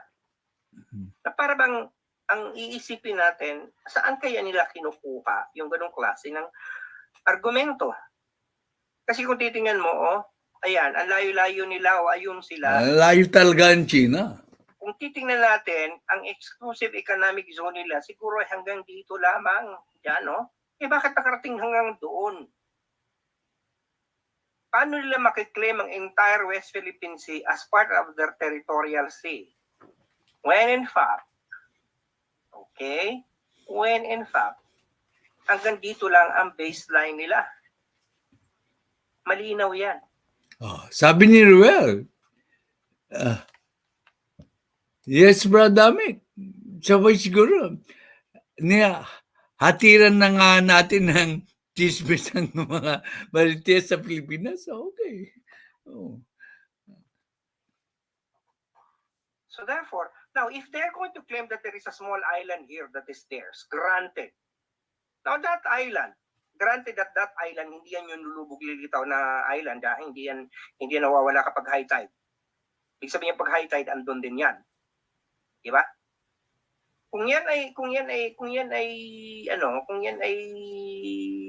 isla na tunay at kiniklaim historically ng China, hindi ang computation niyan, hindi naman itong distansyang ito parte ng teritoryo nila. Hindi yan inland water. Kasi inland water yun yung mga nasa bay. Mangyari dyan, yung mismong isla na yun, doon din bibilangin uli ang kanilang EEC. Kaya magiging parang patse-patse. Pagpalagay na. Pero bakit pag kiniklaim nila ang kabuuan na parbagang kanila? So sa mali salita, nakita yan ng PCA, ng Permanent Court of Arbitration sa The Hague, at sinabi walang legal basis yung 9-dash line ninyong yan. So ano naging implikasyon nung nag-rule yung PCA noon. Nung pinawalang visa ng PCA, ang claim ng China na maging bahagi ng territorial sea niya, itong West Philippine Sea. Ang conclusion niyan, ang consequence yan ay na-affirm ang ating exclusive economic zone. Kasi hindi naman kiniklaim ng Pilipinas na parte ng territorial sea natin. Ang EEC na yan. Sinasabi lang natin tayo ang may exclusive economic rights dyan. Okay? So, mamimali din naman kasi yung iba na sinasabi nila atin yan. Kasi pag sinabi mong atin, parte ng territorial sea natin. Hindi technically atin in a sense na wala tayong ownership rights. Meron lang tayong economic rights, meron tayong access rights. At tayo ang merong exclusive access. Na para bang hindi mo naman pag-aari yung kwarto, pero ikaw lang may exclusive access dyan. Ganyan ang ibig sabihin ng exclusive economic zone. Dahil ang pag-aari lang natin talaga, yung 12 nautical miles mula sa baseline natin, yung average ng low tide. Okay? Yung hangganan ng ating dalampasigan, average 12 nautical miles dyan, bibilang ka, atin yan. Territorial waters natin yan. Yung mga Manila Bay, yung kasi archipelago tayo, so sa pagitan ng ng mga isla na sa loob natin, yun ay parte ng ating internal waters. Ang sinasabi ng China, ang buong West Philippine Sea, bahagi ng internal waters niya, imposibleng mangyari yon. Kaya ang sinabi ng mali yan, hindi na kayong claim dyan. Okay? So yun yung point dito. Ngayon, malinaw na may binagbabasihan ang claim natin ng EEC, ng economic rights. Kasama na po dito yung Ayungin Shoal. At kung nakasadsad man yung BRP doon, Sierra Madre, walang karapatan ng China na tayo paalisin doon dahil tayo ang hindi nagkakaroon ng karapatang magkaroon ng presensya doon. Diba? Hindi naman sila pinagbabawalan na lumayag dyan sapagkat international waters yan. Pero sila dapat alam sa Pilipinas. Dapat alam natin at hindi sila dapat agresibo. Wala dapat silang agresyon doon. So sa madaling salita, yan ang simple lang dito. Ito ay isang malinaw, pasaliwanag ng sikat ng araw sa isang walang kausap na langit. Ang argumento natin. Ang hindi natin maintindihan ay bakit may mga Pilipinong ang pinagtatanggol pa ang China, ang sinisisi pa tayo. Ang iba dyan, Okay. Hanggang ang masama, ang past administration, ang Machino ay nakarating sa hanggang Mabini Reef. Naalala niyo ba? Pero hindi tayo nakunan ng teritoryo. Nakunan tayo ng teritoryo sa panahon ni Noy. Kung hindi ko alam yung sinasabi mo, kaya hindi ako magkukomento. Ang sinasabi ko lang, from my knowledge, hindi tayo nagawa ng teritoryo. O, nakarating lang sila, maybe that's true. Pero I will not comment kasi hindi ko po alam ang talagang nangyari. I-research ko muna bago ako mag-komentaryo. Ganun ako. Ito na pagsisisi niya. may mga senador pa eh. Lumaban daw tayo. Di ba si Senator Imee yan ang sinabi? Ulap-ulap na langit. Ang argumento natin. Ang hindi natin maintindihan ay bakit may mga Pilipinong ang pinagtatanggol pa ang China, ang sinisisi pa tayo. Ang iba dyan, may mga senador pa eh. Lumaban daw tayo. Di ba si Senator Imee yan ang sinabi? Kasalanan. Bakit iniungkat yan? Hindi yan yung tunay na balita. Mali ka dyan. Antonio Contreras. Mali ka dyan. Ang recent na pronouncement ni Sen. Imee ay idaragdag ko sa yung komento ngayon. So, mali ang pag-akusa mo kay Sen. Imee. Inakusa mo sa early part of the problem si PRRD na isa siya sa nakipag-agreement daw. Mali yun. Maling-mali. Okay. Sabi niya,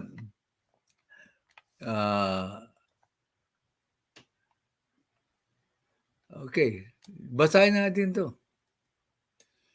Hello, I'm a dentist. If you like to have free tips about the health of your teeth, make you visit to my house. I did visit your house.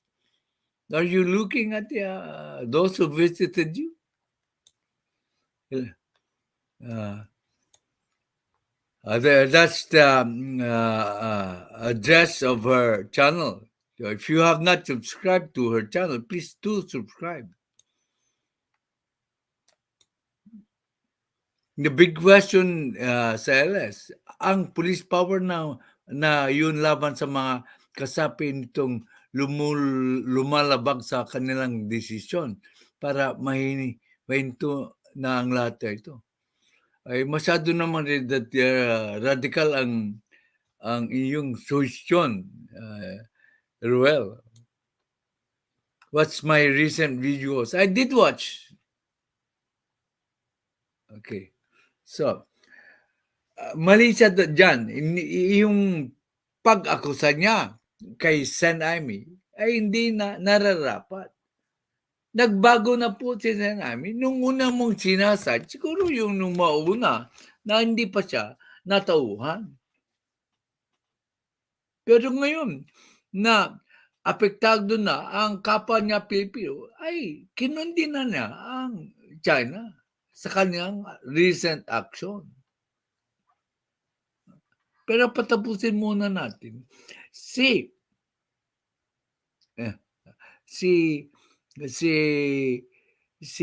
Professor Tonton Contreras.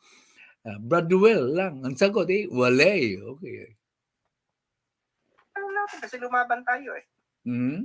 Ganun ba yun? Para bagang ano yun? Parang, alam mo, nawala din masyado yung kinang ng pagtatangi ko kay Senator Imee Marcos nung sinabi niya yun eh. Oo, yan. Eh, mali ka dyan. Kinang. So, you're putting doubt sa mga kapwa namin maliwes yan na di na mahalin si Sen Imee. Eh, nagbago na siya. Professor Tonton Contreras. Pagmasdam mo ngayon ang galawan ni Sen Imee. Pro-Filipino po siya. Mamaya, ididibang ko yung sinabi mo dito, Professor Contreras. Correct po yung aking pagdibang sa yung statement. Kasi siguro, dahil sa bisyado ka busy, hindi ka napag-research. Pero magaling ka talaga sa pag-analyze. Saludo kami sa iyo. Pero ingat lang sa pagbabitaw ng mga opinion mo. Hindi naman binaback by recent news items. Parang, ang ganun, parang kasalanan pa natin sa naipag-igit ang ating karapatan. 6 na taon tayong nakikipag-usap sa China pero wala pa ring progress. At okay, granted na meron tayong pagkakaiba-iba sa ating mga opinion. Pero itong malinaw na pag-atake niya sa ating mga Coast Guard, yung bombahin tayo ng tubig, hindi ba ito ay malinaw na pagduduhagi? Hindi man lang ba nakakaramdam itong mga taong ito na doon nilipensa sa China ng kaunting galit? Kaunti lang. Yeah, tama yan. Kaya nga, umalma si Sen Imee. Bakit mo siya inaatake? Bakit mo ipinalalabas na walang sinasabi si Sen Imee? Kaya dito lang sa channel nyo, makikita ang patas na labanan, patas na pagsusuri sa mga issues. Pinapakita natin yung may statement na nila na taliwas sa katotohanan. Magagaling nga ito eh. Magagaling yung ibang vloggers na bumabanat kay Sen Imee. Pero dito, papatikusin natin si Sen Imee pag may pagkakamali siya. Pero hindi nagkamali dito si Sen Imee. Mamaya malalaman nyo. Kahit konti lang. Ang gagawin pa, sisisihin pa tayo na parang kakampihan pa ang China, na as if ang China may karapatang buga ng tubig ang ating Tapos sasabihin, kasalanan natin kasi pinaggiginigit natin ang karapatan natin. Dapat hindi na. Ay, hindi ba sinisisi nila si Noynoy Aquino kung bakit pumunta pa sa Dihig? Kung hindi tayo pumunta sa Dihig, di sana walang gulo. O na, parang walang gulo. Ano yun? Dahil hindi na tayo sumuko na lang tayo basta. Hindi ba? Kahit alam natin na tama tayo at kinatigan tayo ng korte. Para bagang ganito yan, alam mo na sa'yo yung lupa mo, alam mo na may karapatan ka doon, dahil mayaman yung kalaban mo, ay ikaw pa ang may kasalanan na dinala mo sa korte. Ngayon, may comment po si gumawa sila ng aquatic marine survey at study doon. Naging mainit ang usapin din yan doon. UN police power tied-up. Yun ang hinahanap ko sa comment ko. Your UN police power is under the Security Council, of which China is a permanent member. Ang permanent member po ng Security Council can veto any resolution and it will have no effect. Kaya nga, walang nangyayari na police power because if ever it happens na isasuggest siya, the Chinese, being a permanent member of the UN Security Council, can veto it. And no, not even if all the other members are contradicting the Chinese, still the veto of the Chinese carries the day. Maganda yung suggestion mo. Pero we must face the reality. Yan ang explanation ko. They are Chinese, are the permanent member, are one of the 5 members yata who are permanent Security Council members. nanalo ka at ngayon ikay binibira, binabato ang bahay mo, tinatakot ka, ikaw pa may kasalanan kasi dinala mo sila sa korte. Anong klaseng pag-iisip ito? Di ba? Tama siya dito. Parang hindi ko maintindihan. How can some Filipinos would do this? Ang iba dyan matatalino, ang iba dyan senador, ang iba pa dyan mga politiko. How can I even have this kind of logic? We can disagree. Fine. But during these times when it is clear that our rights are being violated, we are being subjected to this kind of treatment, tapos sasabihin pa tayo, alisin nyo yung inyong BRB Sierra Madre na pinangako ninyo na para bang pwede tayong diktahan. Tama siya dito. Yan dyan, parte ng iisi namin yan. Di ba? China is a bully. It is bullying us. And unfortunately, some people are allowing this to happen and they're even defending China. They can still find in their hearts to give China the benefit of the doubt as if we are the one who deserve being water cannon. Nakakagalit. Ewan ko ba? Ako, nagagalit ako. Kayo, ewan ko kung nagagalit kayo. Pero ako, magalit na kayo sa akin, hindi. Pero, yung mga ganyan, that's akin to treason. Oh. Yan, tinatawag na ng treason. Tama siya dyan. Hindi naman tayo sa state of war, so walang treason. Pero that's akin to treason. Sabi ni Tatay Ame, I guess he meant US and Russia are permanent members together with France, Britain, and China. Those are the 5 permanent members of the permanent Security Council. So, any one of them can veto a resolution by the other members of the Security Council, or for that matter, the UN. And that resolution will have no effect whatsoever. That is according to the Charter of the United Nations. Just to clarify, Ruel. Pero tama po dito si Tonton Contreras. Yun lang dalawa, yung pagkakausa niya kay PRRD at kay Imee, ang hindi tama. Pero most of the things she said are correct. Yung mga pinagsasabi niya, tama. Kaya lang yung pumalpak lang siya sa mga dalawang bagay. pagkakanulo, panraraydor, pagtataksil sa bayan.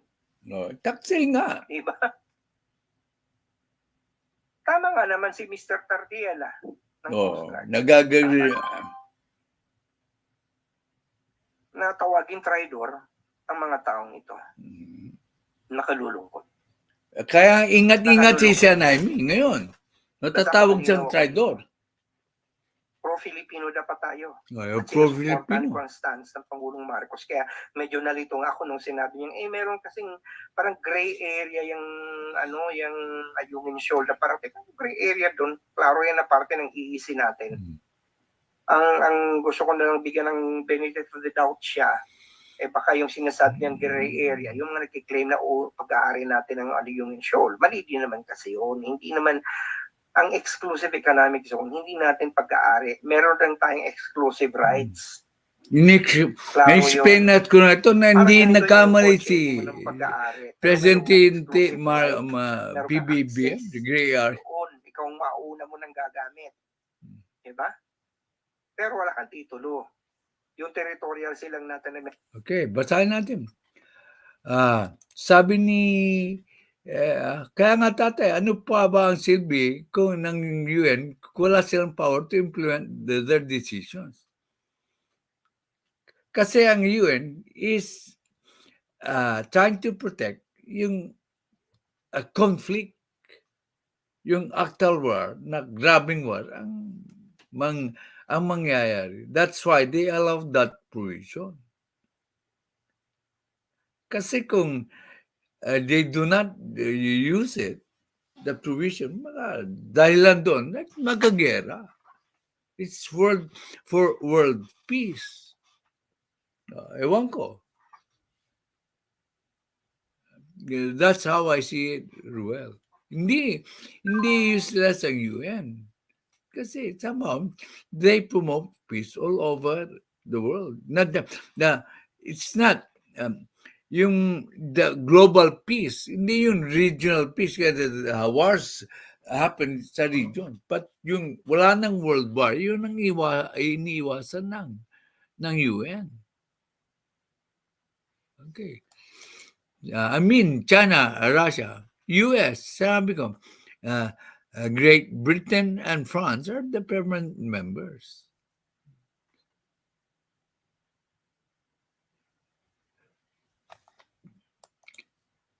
Sa nangyayari ngayon, mayroon bang inilabas na bang is official statement ng China? Hindi, yung statement nila na but may nag-promise daw na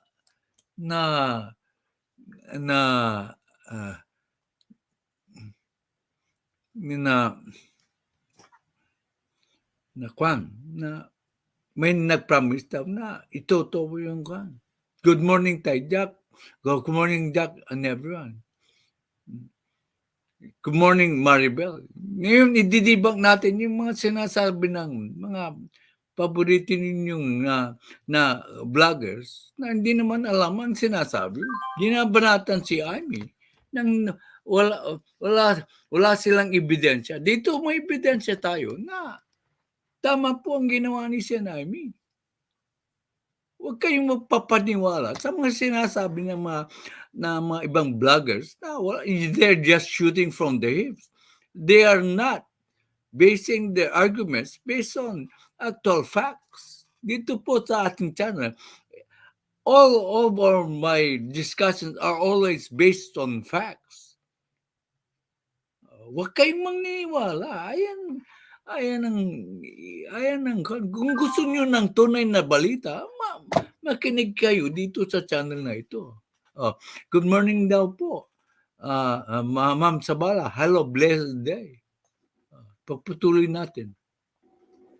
Meron tayong title kasi atin yun. Inuulit ko 12 nautical miles from our baseline is our territorial sea.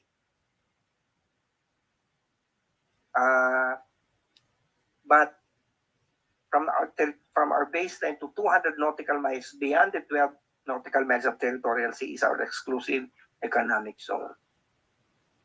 Okay? Hindi natin yung ari, pero tayo mayroong exclusive economic rights dyan. Sovereign rights ang tawag dyan dahil tayo sovereign country. Kayo mga nagsasabi na wala naman kinalaman ng sovereignty diyan. Hindi. Tama nga naman ang sinabi lang naman ng PCA, hindi tayo binigyan ng sovereignty sa West Philippine Sea. Mali naman yung argumentong yun. We are not sovereign in the West Philippine Sea.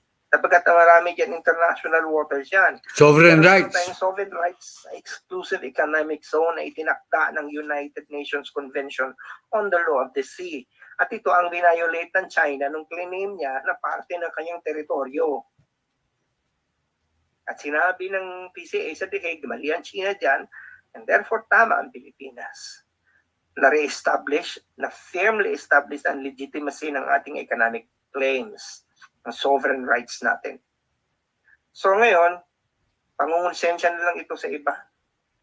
Huwag naman ganun. Hindi ito panahon na parang sisisihin pa natin ang mga Pilipino. Ano yun? Parang kasalanan natin. No, Parang we should just have allowed the bully to bully us. Tama Kaya siya. gusto nito mga to dapat bilateral, makipag-usap lang daw sa China. Willing naman tayo makipag-usap. Tingnan mo ang Vietnam na isa sa mga claimant din. Ang Pilipinas at ang Vietnam ay nag-uusap na rin. Di ba, Sa ano ba yung code of conduct? di ba binalita ko yung sa inyo na mayroon ng pinopropose na agreement, maritime agreement between the Philippines and Vietnam? No, hindi tayo nahuli sa balita. Yun ang pag-uusap, hindi katulad ng China, nag-uusap, pero sa talikod, ginagawan tayo ng mga ganito. Ano na taon na nagkaroon tayo ng isang presidente na kinalimutan lahat ng alyansya niya, Amerika, sa Australia, sa Japan, sa EU, tinaway pa nga, at tumungo ng China. Pero ano nangyari sa 6 na taon na yun? Hanggang ngayon pinag-uusapan natin ito. Kung talagang naging successful ang approach ng bilateral talks, sana wala tayong problema. Ngayon meron isa sa inyo nagtanong, nalimutan ko na, ano ba ang rekomendasyon ko? As if wala akong rekomendasyon. Ang rekomendasyon ko dito, paglakasin natin ang ating alyansa sa iba't ibang bansa. Huwag lang sa Amerika. Kasi yan ang charge ng iba pro-American. Di ba ginagawa ni Presidente Marcos yan? Kinakausap yung Vietnam, ang Japan, Australia, European Union. Hindi lang siya magre-rely sa United States.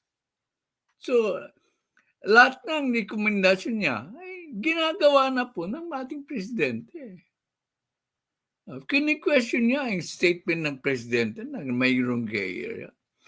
The gray area that the president was talking about is because yan ang claim ng China. But in all his statements, the president has always asserted our sovereign rights. Doon sa ating mga sovereign rights and territorial rights sa ating mga teritoryo.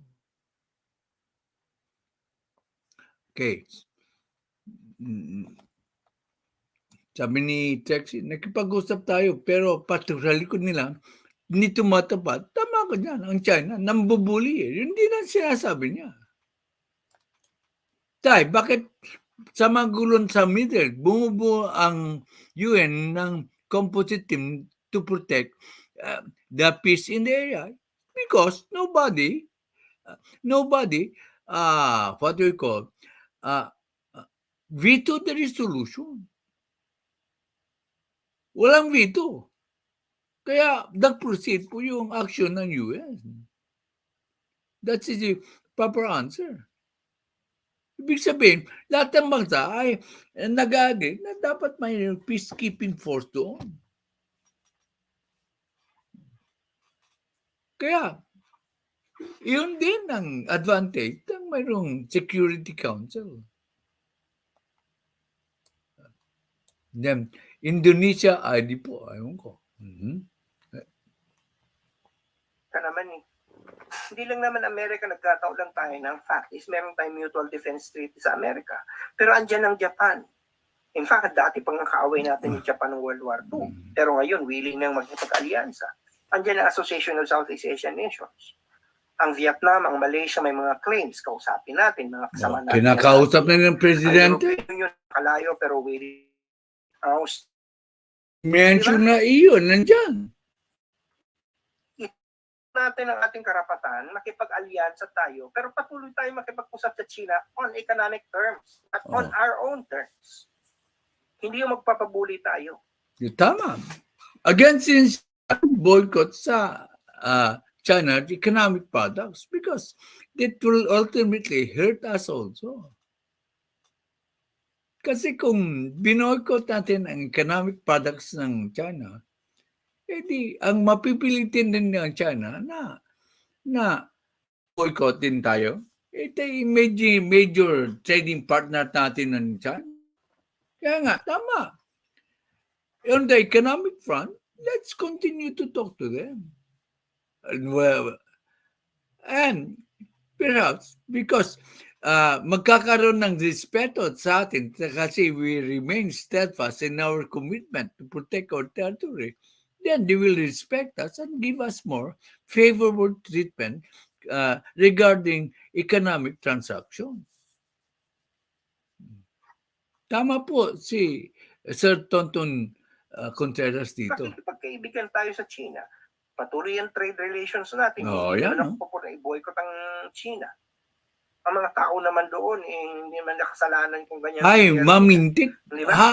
Parang katulad din naman yan ng ibang bansa. Nandito na, pero magaling ang, na ano natin is, nagbibigay ng saging. Magkaibigan tayo, pero kita mo. Kami pigilan Lahat maraming babati sa iyo rito, Ma'am Kasi Lintig. yung lagi nilang iniisip ng mga China, mga pro-China, na ngayon tinatawag na ni Tarialan Traidor, masakit pakinggan, di ba? Kasi alam ko, I am honored that you're in my show, Ma'am Lintig. Nagkataon na tayo hindi magkasundo sa bagay na yan. Ay, hindi naman kailangan na mag-gera. Parang yung kaagad ang iniisip, gera. Yeah. Di ba? Hindi naman kailangan makapag-gera. Hindi naman, kasi oras na inisip mo yan, hindi ko igigit ang karapatan. Inilapag ni Ma'am Lintig ang yung bahay niya. Suportahan din po natin siya. Matulungan po si Ma'am Lintig. I am going to interrupt my show for you, Ma'am Lintig. Parati kong nagpupunta dyan sa bahay ni Ma'am Lintig. So I'll give you a chance to greet her. Ma'am Lintig, you are supported by the family ng members ng Tatay Jackferdz Vlog. For those, lahat yata rito nakapag-subscribe na sa'yo, Ma'am Lintig. Thank you for visiting the channel of the members of Pamilya Tatay Jackferdz Vlog. Driving. Okay. Thank you, Ma'am Lintig. Basta may time ako. Namimiss ko sa regular time slot mo. Hindi ako makapunta kasi may LS ako. Baka ako'y patayin ito. Karuwagan yan. Hindi ka lamang traidor. Duwag ka pa. Di ba? Ganun lang yung kasimple. Napakasakit ko naman magsalita. Pero galing sa puso ko yan eh. Damang-dama ko. Uulitin ko. Kapag ikaw ay tatahimik na lang dahil malakas ang kalaban mo, ang tawag doon karuwagan. This is right. Kapag kinakampihan mo pa ang isang kalaban sa isang issue na sinaktan na ang iyong kasama. Thank you, Ma'am At Lintig. ipinagtatanggol mo pa at sinisisi mo pa yung tayo dahil lumaban tayo sa korte. Hindi naman tayo nakipagsuntukan eh. Hindi naman tayo gumaganti eh. Hindi tayo katulad ng Vietnam o ng Indonesia na talaga sila mismo ang unang bumabanat ng ang Indonesia, sila yung nagpapaputok ng kanyon dun sa mga Chinese vessels, di ba? Ang Vietnam talaga nakipagbarilan pa yan sa China. Amin ko, hindi ko alam yung information na binibigay ni Mr. Contreras na Vietnam pala, pinaputukan na ang mga Chinese. Ay, Indonesia, kinanyon pa yung mga Chinese. Kung totoo yan, palagay ko naman, hindi magsisinungaling si Professor Contreras. Bakit hindi ginera ng China? Isipin niyo yan. Talagang nanduduro lang, nambubuli lang ang China. Mabuti, may mga ganitong channel na nagbibigay sa inyo ng correct na information. Sabi ni Tonton Contreras, ang Indonesia, kinanyon pa nga yung mga ibang barko hindi siguro tinamaan, pero kinanyon pa rin. At saka ang Vietnam, nakipagputukan, matapang ang Vietnam, kinalaban nila ang US. Hindi pwedeng basta pinapakita ng Vietnam na hindi sila iurong. Kung US kinalaban nila, matatakot sila sa China. Kaya, wag nating pakita yung karuwagan natin. May mga instances na pala na may mga kumalaban sa China.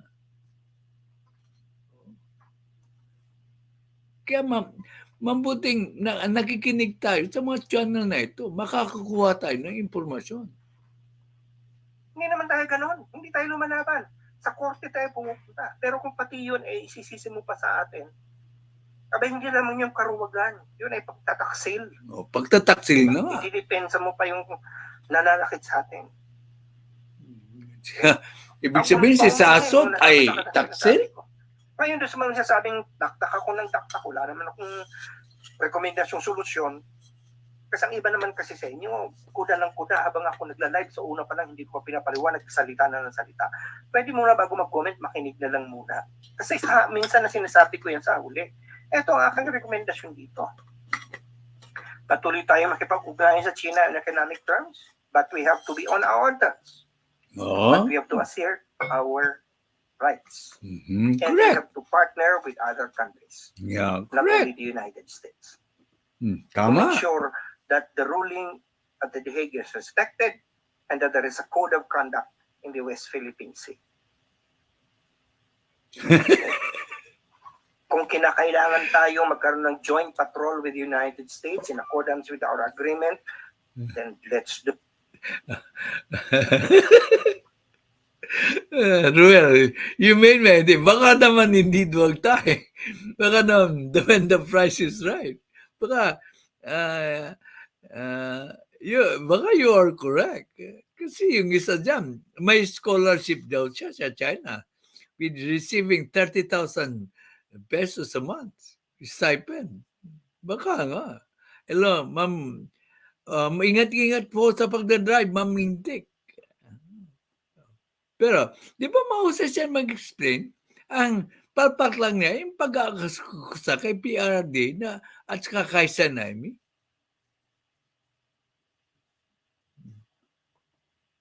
Do it.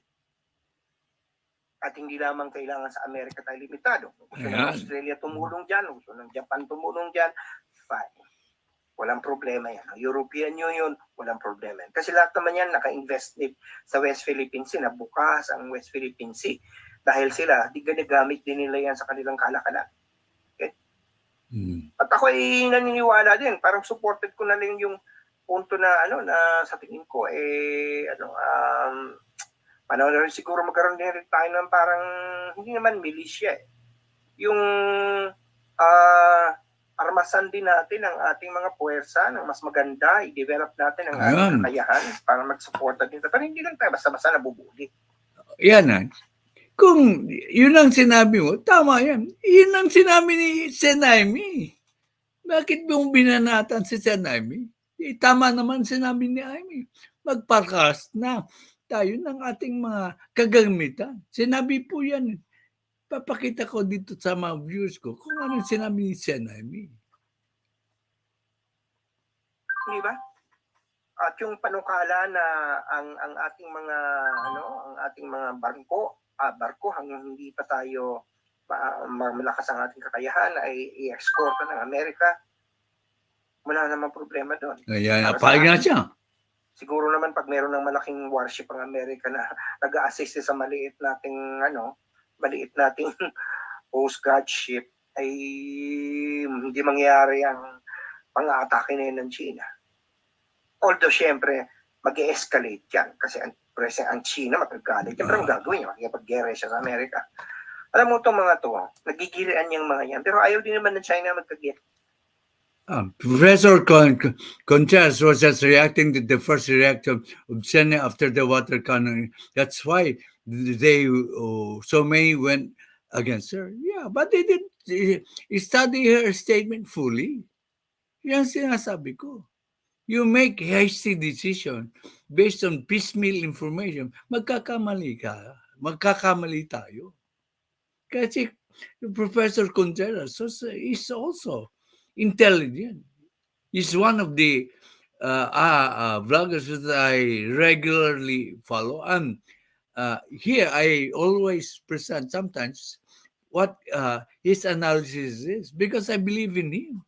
But I'm not going to shrink from my opportunity to the opportunity and duty to give you the right information. Oh. That's right, Maribel. Kaya nga sinasabi ko, yung bang vloggers, bago mangkusga, give the right information. Collate first. Kaya kahapon, I also debunked the theory that it was President Rodrigo Duterte who agreed that the Sierra Madre should be told. Okay, patapusin na natin to.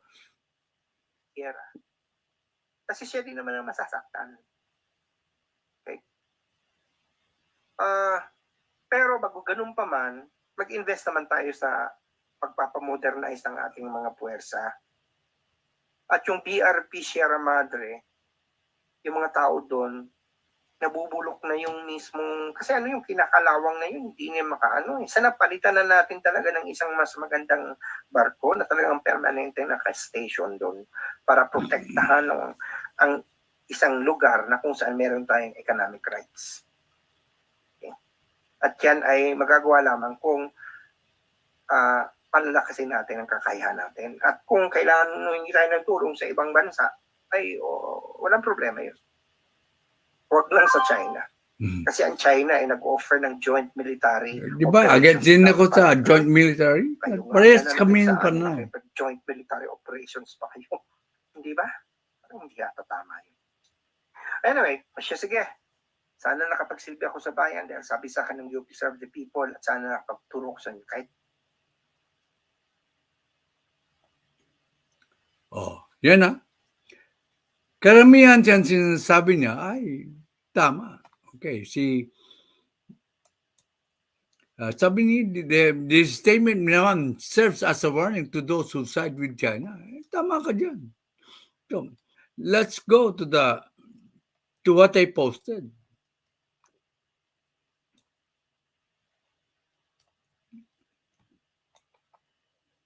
Ito, pag-debunk na sa mga sinabi niya.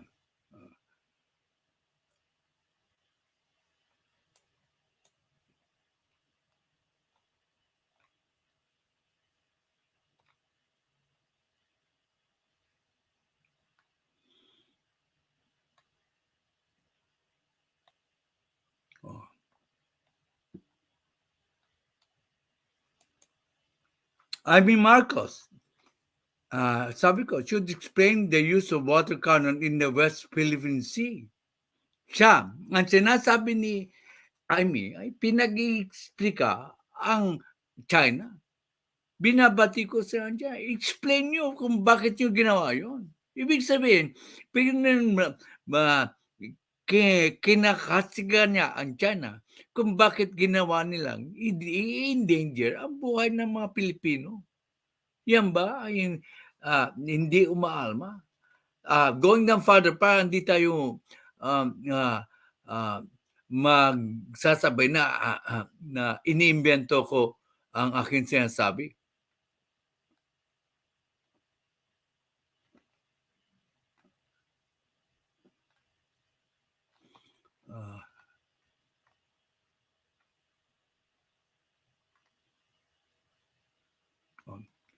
Sabi niya, like other senators,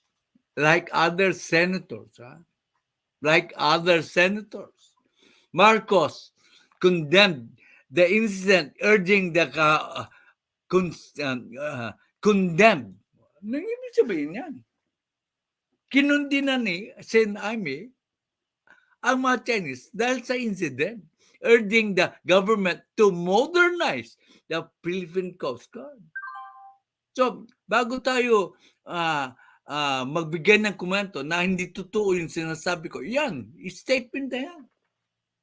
Maraming senador ang nagkondena sa China. Kabilang na po si Sen Imee. Anong pinagsasabi nyo? Nakukundim. You immediately give judgment against Sen Imee without knowing all the facts. August 8 pa pala ito eh. Dahil sa nakita ko isang vlogger, maraming subscriptions, kinukundi, nasaan daw si Sen Imee? Hindi niya alam ang sinasabi niya. Hindi siya nag-iimbestiga, nagiging reporter na with investigation skills. Basta shooting from the hips. Kasi kaya ng sentimento ng karamihang vlogger, sumusunod siya. Here, wala po. Always substantiated and backed up by credible news sources po ang pinagsasabi natin. Hindi po tayo nag-iimbento. We are not.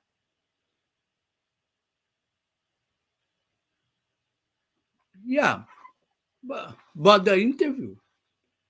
But then, hindi that if you malinaw na yun. That is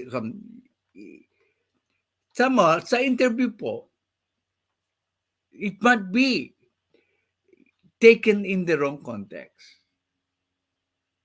But the actual action is kung ano ang actual na ginawa niya, ay yun ang pagbasihan natin. Hindi po yung interview. Ano ba ang ginawa niya? Sa senador, sa senator, kinundinan niya ang China sa incident. Okay. Pagpatuloy natin ang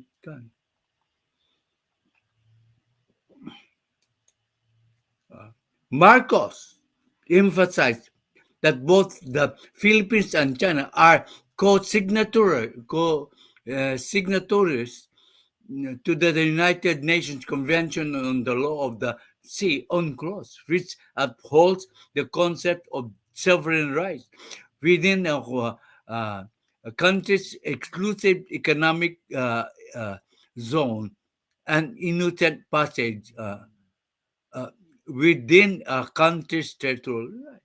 So, iniremind niya sa China, yung China is a signatory sa UNCLOS. Yan ba pagsaside sa China? Alam mo, yan ba pagsaside sa China? This is the actual law.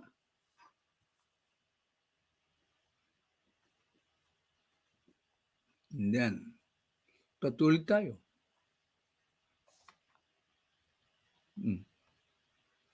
Unang-una, pinakita ko na yung summary of it all, na kinondina niya ang China. Tayo kaagad ay, yung mga ibang vloggers ay, were quick to issue their judgment of Sen Imee. Pero tayo, nag-aantay tayo ng correct time. We collect all the issues before we render judgment. Yun ang dapat gawin. Yun ang dapat po gawin natin. It is urgent for the foreign affairs. It is urgent for the foreign affairs and defense departments to demand an explanation. I-demand po sa China. Magbigay kayo ng explanation, sabi niya. Those are coming from the statements of Sen Imee. Written words po yan. from their Chinese counterparts for their unwarranted, sinabi pa niya, unwarranted, and potentially illegal firing of water cannons on our Coast Guard. Marcos said in a statement. Yan ba ipinalabas ng mga vloggers? Kasi kung sa interview,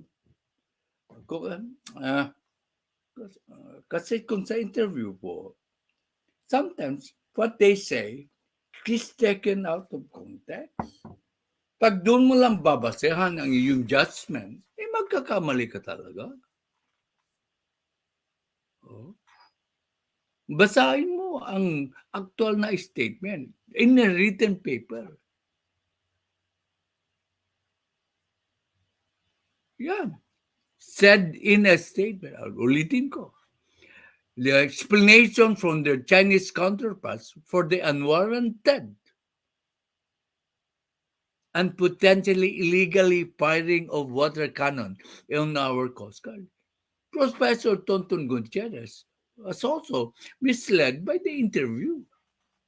Hindi siya, that is correct. Kasi kung bebas mo kagad sa interview without Tonton Contreras, sorry, kinurek ako ng direktora, Tonton Contreras. Yeah, kung ang pinagbasihan niya, it's correct, yun sa interview. Pero he did not study further the statements of Senator Marcos. Kaya kung i-argue nyo sa akin yung interview, ay, pwede. Mali doon si Imee Marcos kasi hindi niya clarify na mismo yung statement niya. Pero malinaw yung written on paper ang nasa sa looban niya. Nasa sa loobin niya.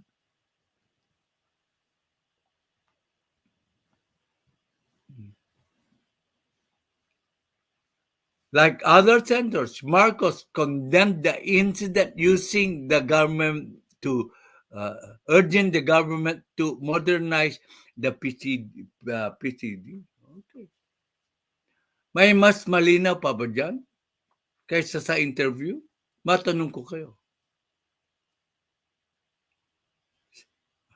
Pwede hindi niya naikundina sa interview. Pero sa statement, official statement po, ikinundina niya ang Chinese. Even in blogging, yung sinasabi mo, all the words do not, all the things that you'd like to say doesn't come out of your spoken words. Hindi lahat ng gusto mong sabihin ay ipapahatid mo sa yung live or sa yung live interview. That is one thing that we must understand. Kaya kailangan ka, dahan-dahan lang po, prudence is better than valor.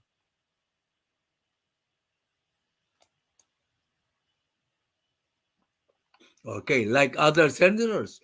Marcos, nabasa ko na yan.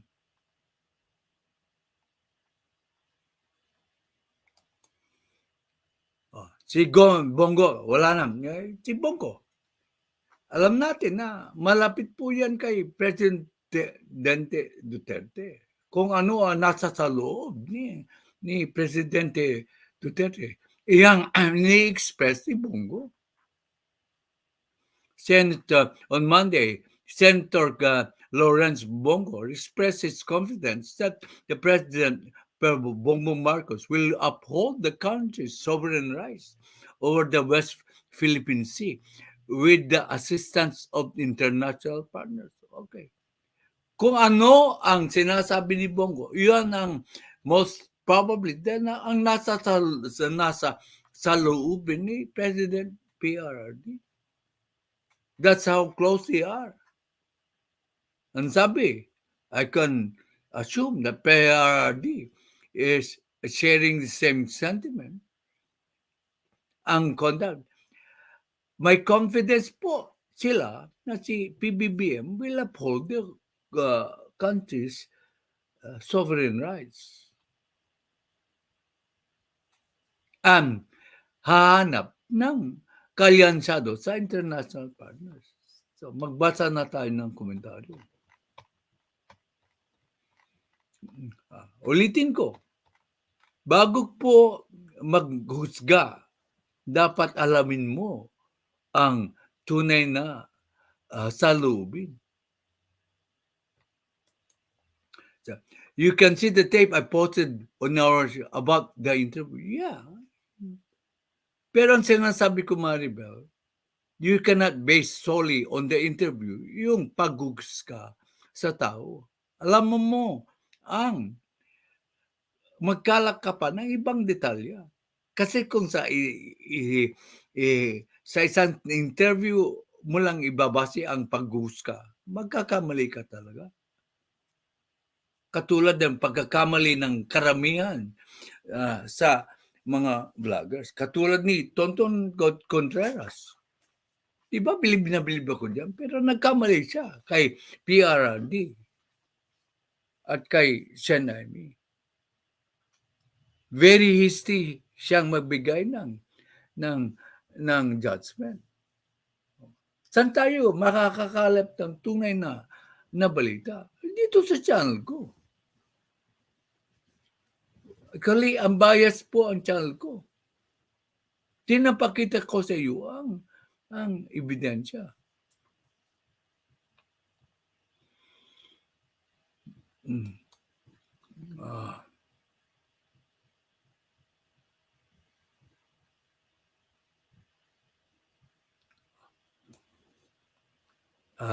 Nagbigay ng greeting si Ma'am Lintik. Pagkatapos, malapit na po, mga 10 minutes na, tatapos na ito. Pagkatapos ni Tatay Jack, I invited you to visit Host Lintik para sa saging natin. Okay. Sana, babigyan kayo ng additional saging. Baka naman may kailangan si Senator na mag-public apology dahil sa una niyang stand. Hindi naman lahat ay updated sa news. Probably. Tama ka. Dapat i-clarify ni Senator Imee ang statement niya. Baka nasingi.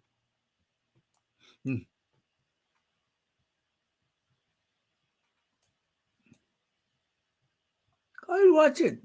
But I rely on the interview. As I said, if you rely only on the interview, ay magkakamali ka rin. You might misconstrue her meaning.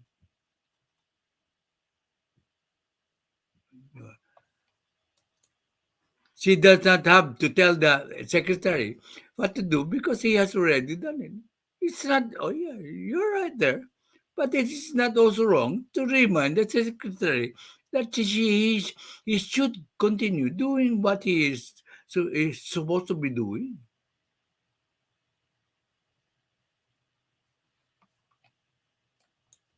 How did you feel when you learned about it?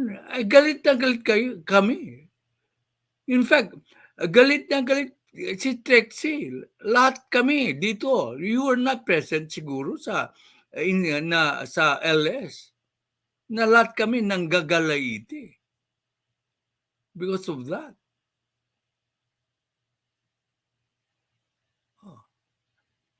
Trexie will tell you, frankly. Trexie, sabihan mo nga.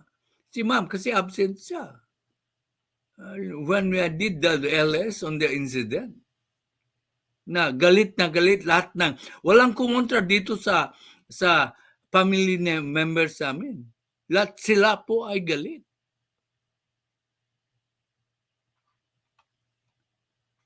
Okay.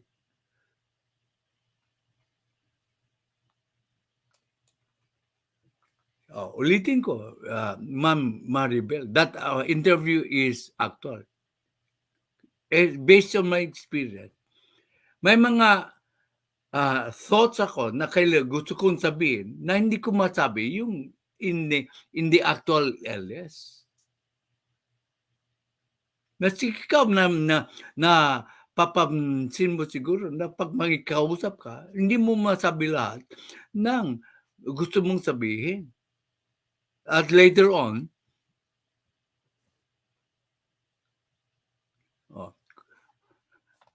ito Ma'am Maribel, yung reaction namin kaya patatunayan sa United eh. Kulang na lang. Kulang na lang. Ibitin na ko patibarik si Alan Troy. Lahat kami ay galing. But we are not hasty in our decision. Dito sa channel namin, pinag-aaralan namin ng gusto. Natin. I said, the interview. But you should not rely entirely on the interview.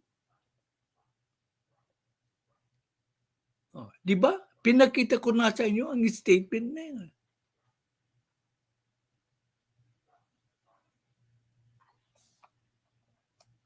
How come? Senami seems not mad. Ano ba bang gusto mong sabihin niya?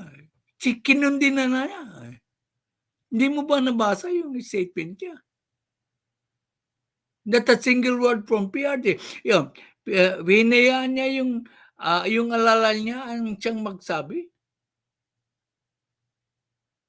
Anong sinabi ni Bongo? Nandyan. Ulitin ko ba yung kwan? Sabi ni Bongo, confident that that Pbbm will uphold our sovereign rights and continue building up international alliances. Kaya nga, wag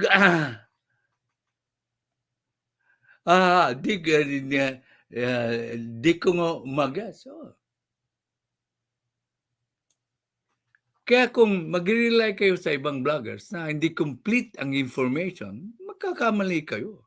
I'm sorry to say, pag nagpapa-influensya kayo doon sa mga vloggers na hindi complete ang information, nasa sa inyo na yan.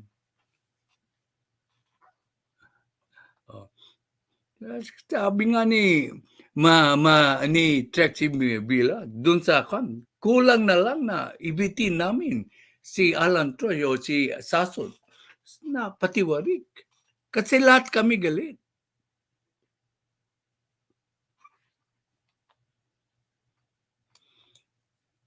In the second, still, hindi pa rin maalis yung actual statement niya na she condemns China. Bakit hindi po natin makuha yun? Di-base lang natin sa interview. Bakit hindi natin i-base sa statement niya? Na hindi kinukondena niya ang pag-use ng unwarranted use of kinukondena niya ang unwarranted use of water cannons.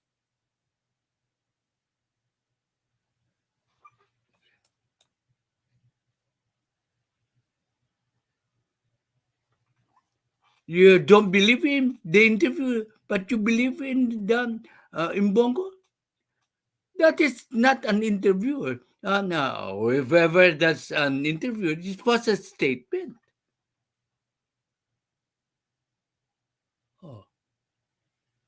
I believe in the interview. I am not saying I do not believe in the interview, but it is not the complete. It's not complete enough to issue a hasty judgment. Siyempre, madalas kong ipakita rito ang interviews ni President Bibongbong Marcos.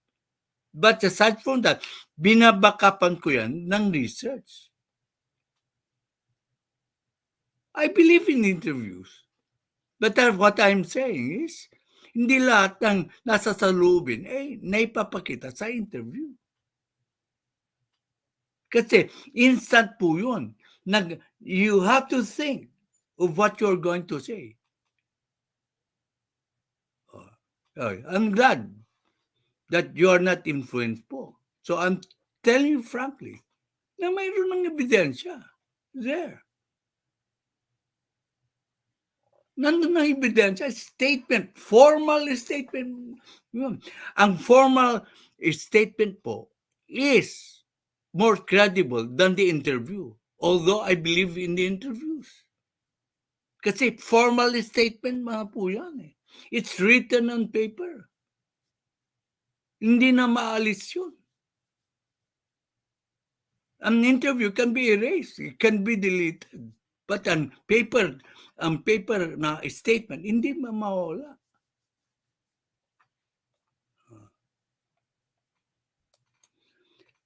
Esther Blog 808, thank you for sharing your opinion. Nagkakaroon tayo ulit ng disagreement of opinion, but I respect your opinion.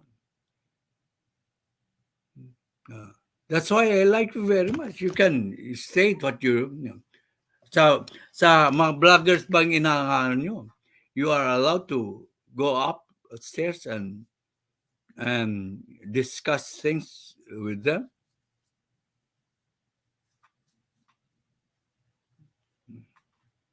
Yeah, I allow you. You can express your own view. Magagalit din ako kay siya sa interview.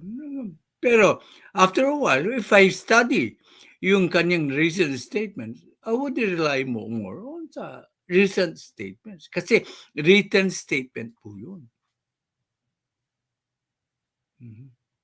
Okay.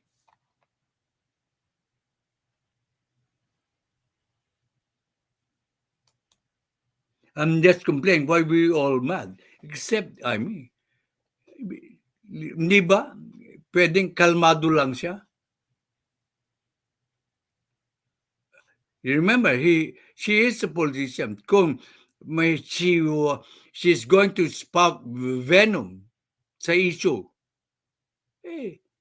baka it might lead to conflict. Si Presidente Marcos mismo is kalmado.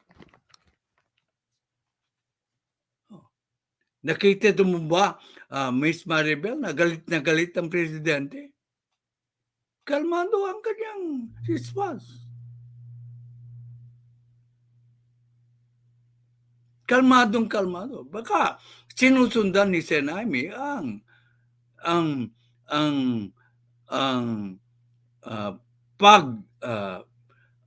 pag-respond to the incident according to the attitude of the President, na kalmado lang. Gusto mo maging masyadong may palpo si Sen. Imee? Isn't it good that we have kalmadong mga politicians who study the issues first?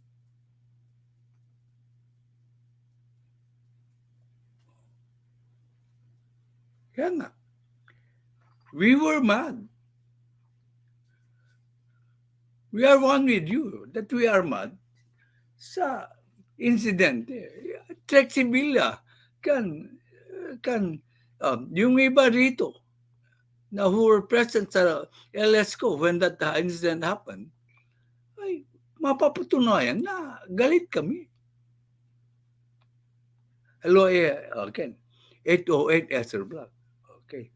You have the honor of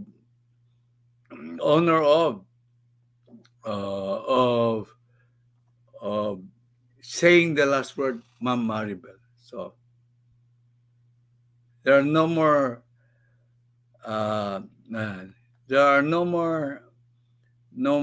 comments po. As usual, I love you all. Thank you, Maribel Sabana. Oh yeah, Tatay. When it comes about the president, bawa ko. Yeah, lahat tayo. Magaling siya kalmado siya. Remember, that is your opinion. Not Chan Imee. That is your opinion. And that will be my opinion kung hindi ko po nabasa yung statement. I will agree with you, Miss Maribel. Kung hindi ko po nabasa yung statement, I will agree with you. 100%. I will even join them sa pagkukondem, pagbabatikos kay Sen. Imee. But being objective about it, I cannot see why we need to condemn her or to batikos her. Kasi recent na yung statement na yun. Okay. Hindi po makakwan yan. Pro-Filipino rin siya. Di ba hinihingi natin sa kanya na magkaroon lang ng konting concern sa mga Pilipino? Ginawa niya yun. Okay, I'll end the broadcast now. Okay, thank you again, Maribel. Continue expressing your opinions po. Talakayan lang nito ng mga magkakaibigan. Okay. Bye.